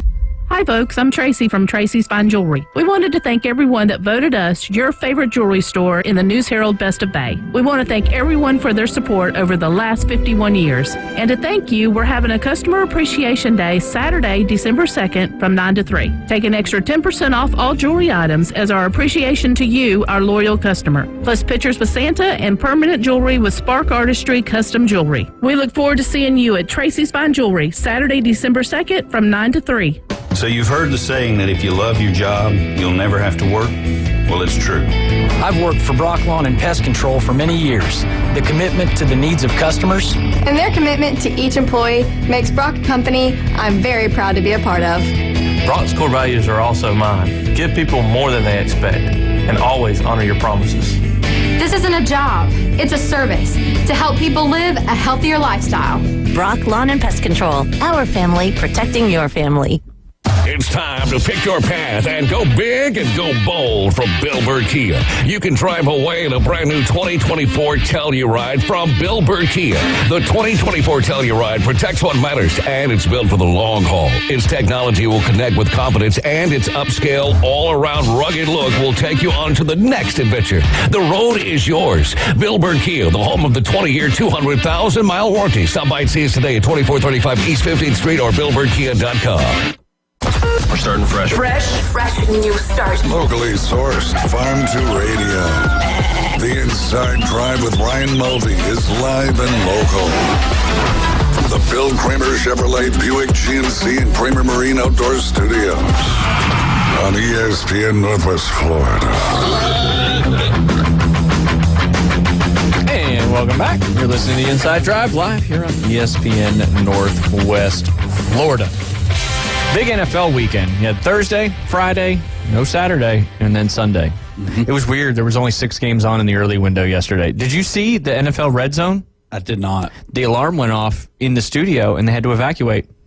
Oh. It's pretty crazy. I thought it was an alarm from like somewhere around the house or somewhere outside, but it was actually in the studio. It ended up being a false alarm, but they had to kick it to the full coverage of the Eagles and the Bills game.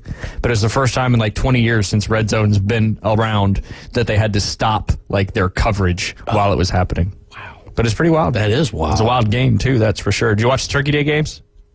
I guess that's a no. Probably, maybe in and out of a nap or two. No, because you ate the entire pan of your grandma's famous oyster casserole. Yeah. Did I get that right? I did. I ate like more than half. It's just. You said earlier you ate the whole pan. I ate the whole pan, yeah. Yeah, the whole pan is more than half. So that's right. I have no idea. No, so on Thanksgiving, who played on Thanksgiving? Well, you had the Packers and the Lions. Yeah, okay. And Vegas cleaned up on that one. Because a lot of people probably had 3-game parlays, and they probably had the Packers, the Cowboys, and the Niners. Yeah. Or excuse me, the Lions, the Cowboys, and the Niners. And the Lions always play on Thanksgiving. The Lions always play on Thanksgiving, and the Cowboys always play on Thanksgiving. And they both host on Thanksgiving, too. I'm not 100% sure on that, but I think that's how it goes. But then you added the nightcap with the Niners and the Seahawks. Which is new this year, right? Niners, I think they played the Seahawks, I think 9 years ago on Thanksgiving, because everybody talked about the revenge. The Niners were all eating the turkey after the game, and that's what Richard Sherman and the Seahawks did 9 years ago. Not a good day to be a bird. Not a good day to be a turkey. That's for sure. Yeah. It looked good. But yes, the Packers shockingly got out to a 20-6 lead in that first quarter, ended up winning the game 29-22. The Lions tried to come back in that one, dropping their record to 8-3. Niners handled business against the Seahawks, got up early in that first half, 24-3 at halftime. Had Brock Purdy's first ever pick six happened early in that third quarter, and a double tip pass ran into the end zone, but he persevered and threw an absolute dime to Brandon Ayuk in the fourth quarter around 4 coverage, and they ended up closing that game out. Always good to beat the Seahawks, a couple-game lead there. Now they're the number 2 seed in the NFC, and then, of course, the Cowboys took care of business against the Commanders. No one saw that coming, 45-10. Yeah. Friday was your Black Friday game. Next time they'll hopefully get a better opponent besides the Jets, because the Dolphins won that one 34-13. It was 3-0 going into the third quarter, I feel like. I mean, and then the Dolphins must have just... Yeah, it was, wasn't it? No? Not according to the box score. Okay. It was 20-0. Okay. 20-6 going into the fourth quarter. Okay. Yep. All right. But the Dolphins did score 14, and Mostert got a little late-minute touchdown there to push the over in that game as well. So the Falcons now lead the division after beating the Saints 24-15 on the heels of a pick six, and Bijan having a good game, 91 yards and a touchdown in that one. Steelers actually aired the ball out after firing their offensive coordinator, Matt Canada. I don't want to say they look good, but Kenny Pickett threw for 278 yards, and you saw him stretching the field a little bit more, which is something they certainly haven't done. And the Bengals, I think, with Joe Burrow out and the whole rest of their division doing well, I think it's kind of getting close to that time for the Bengals. And I feel bad for Ty because he's an Ohio State and a Bengals fan. Yeah. And he had so much expectations coming into this year. So Burrow is out for the year. For the year. Yeah. Mm-hmm. Yeah. He tore a ligament in his hand or something along those. In his throwing hand, nonetheless. Gotcha. Probably get away with it with the other hand. I don't know. Maybe not. Anyway, Titans took care of the Panthers, knocking them down to 1-10 on the season, and Titans improved to 4-7 behind Will Levis. The Colts beat the Bucs. The Colts are in the playoffs right now. Wow. Without Anthony Richardson, Gardner Minshew making stuff happen. They won that one 27-20. Bucs tried to come back late in that game, and Michael Pittman Jr. had another good game. Giants beat the Patriots in a barn burner, 10-7 in that one. Two terrible football teams. Jaguars keep their lead, extend their lead in the AFC South. Texans were within a crossbar of forcing overtime and potentially tying the division lead in that one. Broncos on a 5-game winning streak. Russell Wilson, Sean Payton making some stuff happen. They won that one 29-12. Looked good over the Browns. The Browns, I think, without... they've just been in such a quarterback. Did DTR get hurt yesterday? Because I think P.J. Walker had to come in at some point. I don't know. It's not that important, but they have a quarterback carousel going on, that's for sure. Your Rams, Matthew Stafford-led Rams, looked good. They took care of business pretty significantly. I got to stop saying took care of business. Won the football game 37-14. Chiefs looked like they were going to struggle a little bit there, but Patrick Mahomes did Patrick Mahomes things. They won that game 31-17 over the Raiders. As we mentioned earlier, the Eagles on Jalen Hurts' overtime scramble to put that game away 37-34. They just keep winning football games. Who do you think? I mean, what are we, week 11, I think, at this point? 13. Week 13. My apologies. It's almost the same as Sailor's age. It is. Are you in week 12 for her? Yep. I got to get her shots today, poor thing. Fire it up and everybody shots. Go to the vet to get the shots. All right. Who's winning the Super Bowl? And let's take the Niners out of it. I mean, if you feel like you want to, like, let's the Niners stay healthy. The Niners. Okay, I got you. And here's last game. We had the Ravens win last night, 20-10 in that one. I want to give you a little bit of information here, Jay Henley, because I like to look at some of this kind of stuff. You've got on the playoff standings right now. We'll jump into some contenders and pretenders tomorrow, where we can break it down a little bit more. But as of right now, you're in the AFC side, you've got the Baltimore Ravens at 9-3, and then the next three seeds all at 8-3.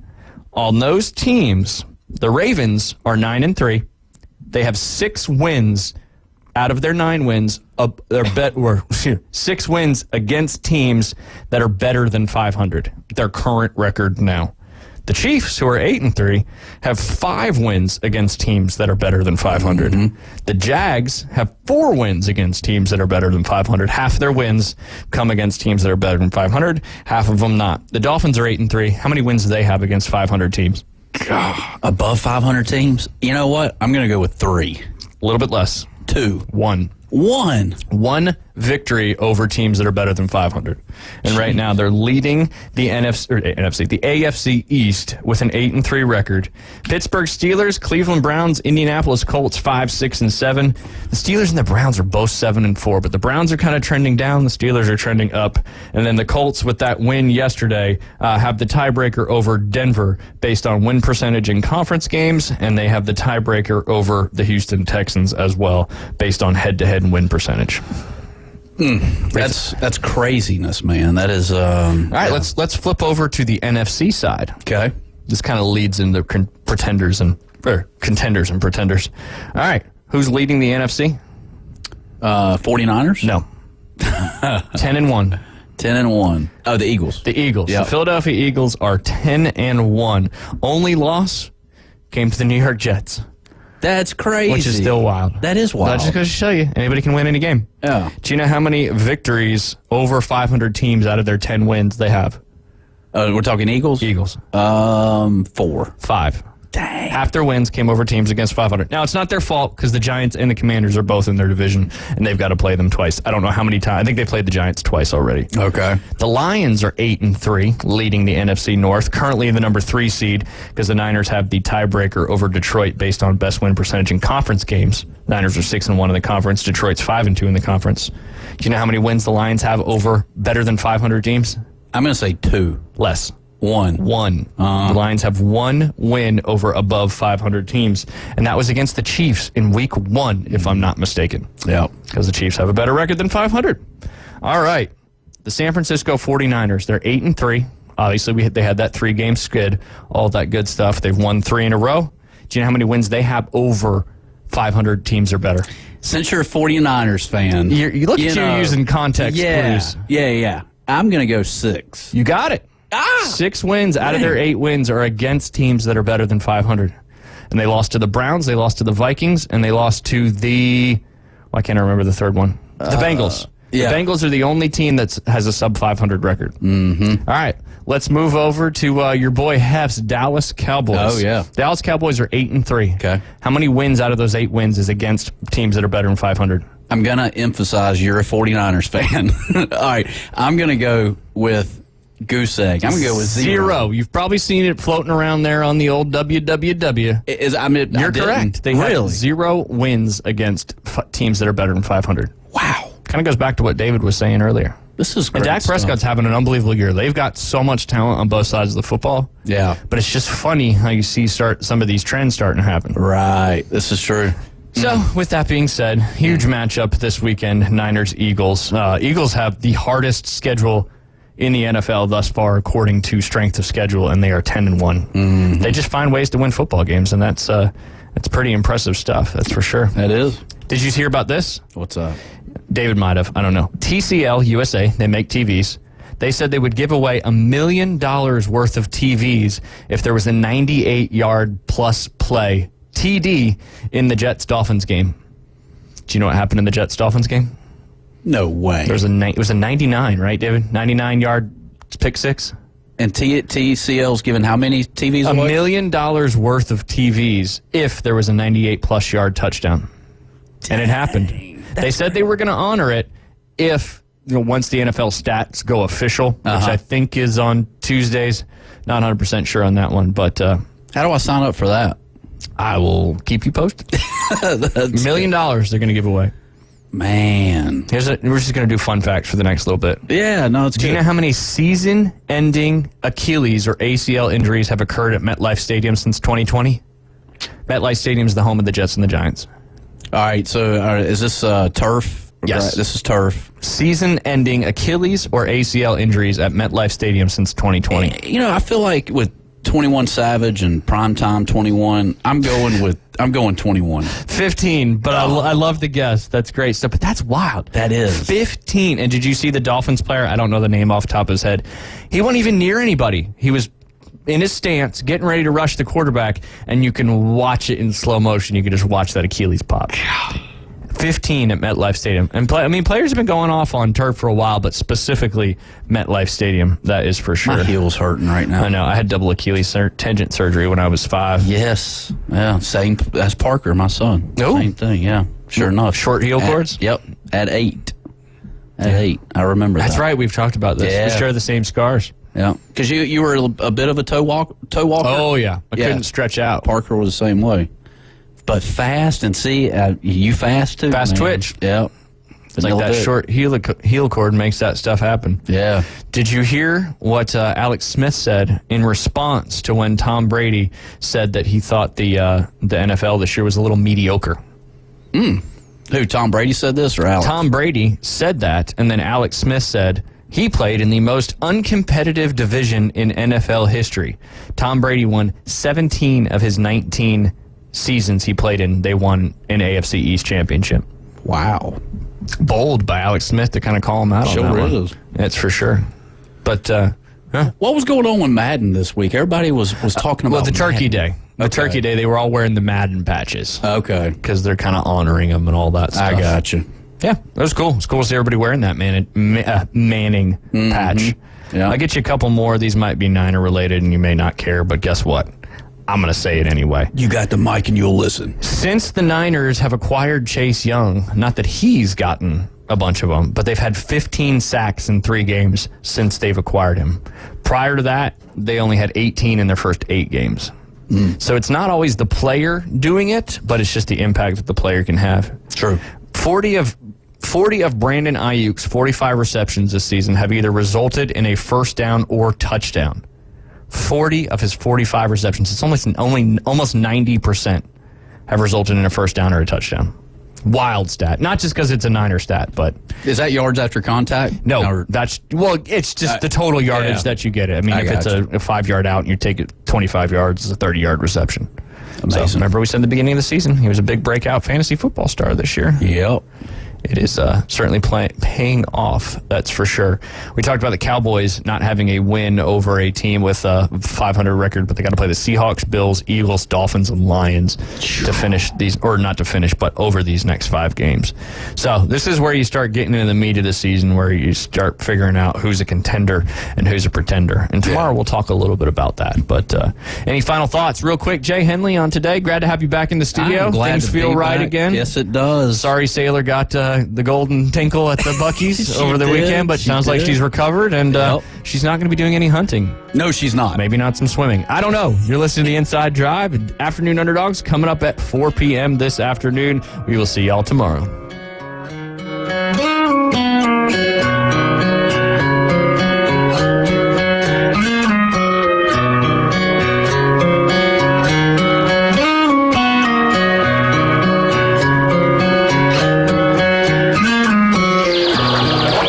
ESPN Northwest Florida has the real local fishing report. Hi, this is Tim from Bay Breeze Bait and Tackle. Join me every Friday at 4:20 during the Afternoon Underdogs. It's accurate, detailed content from local anglers, plus fishing updates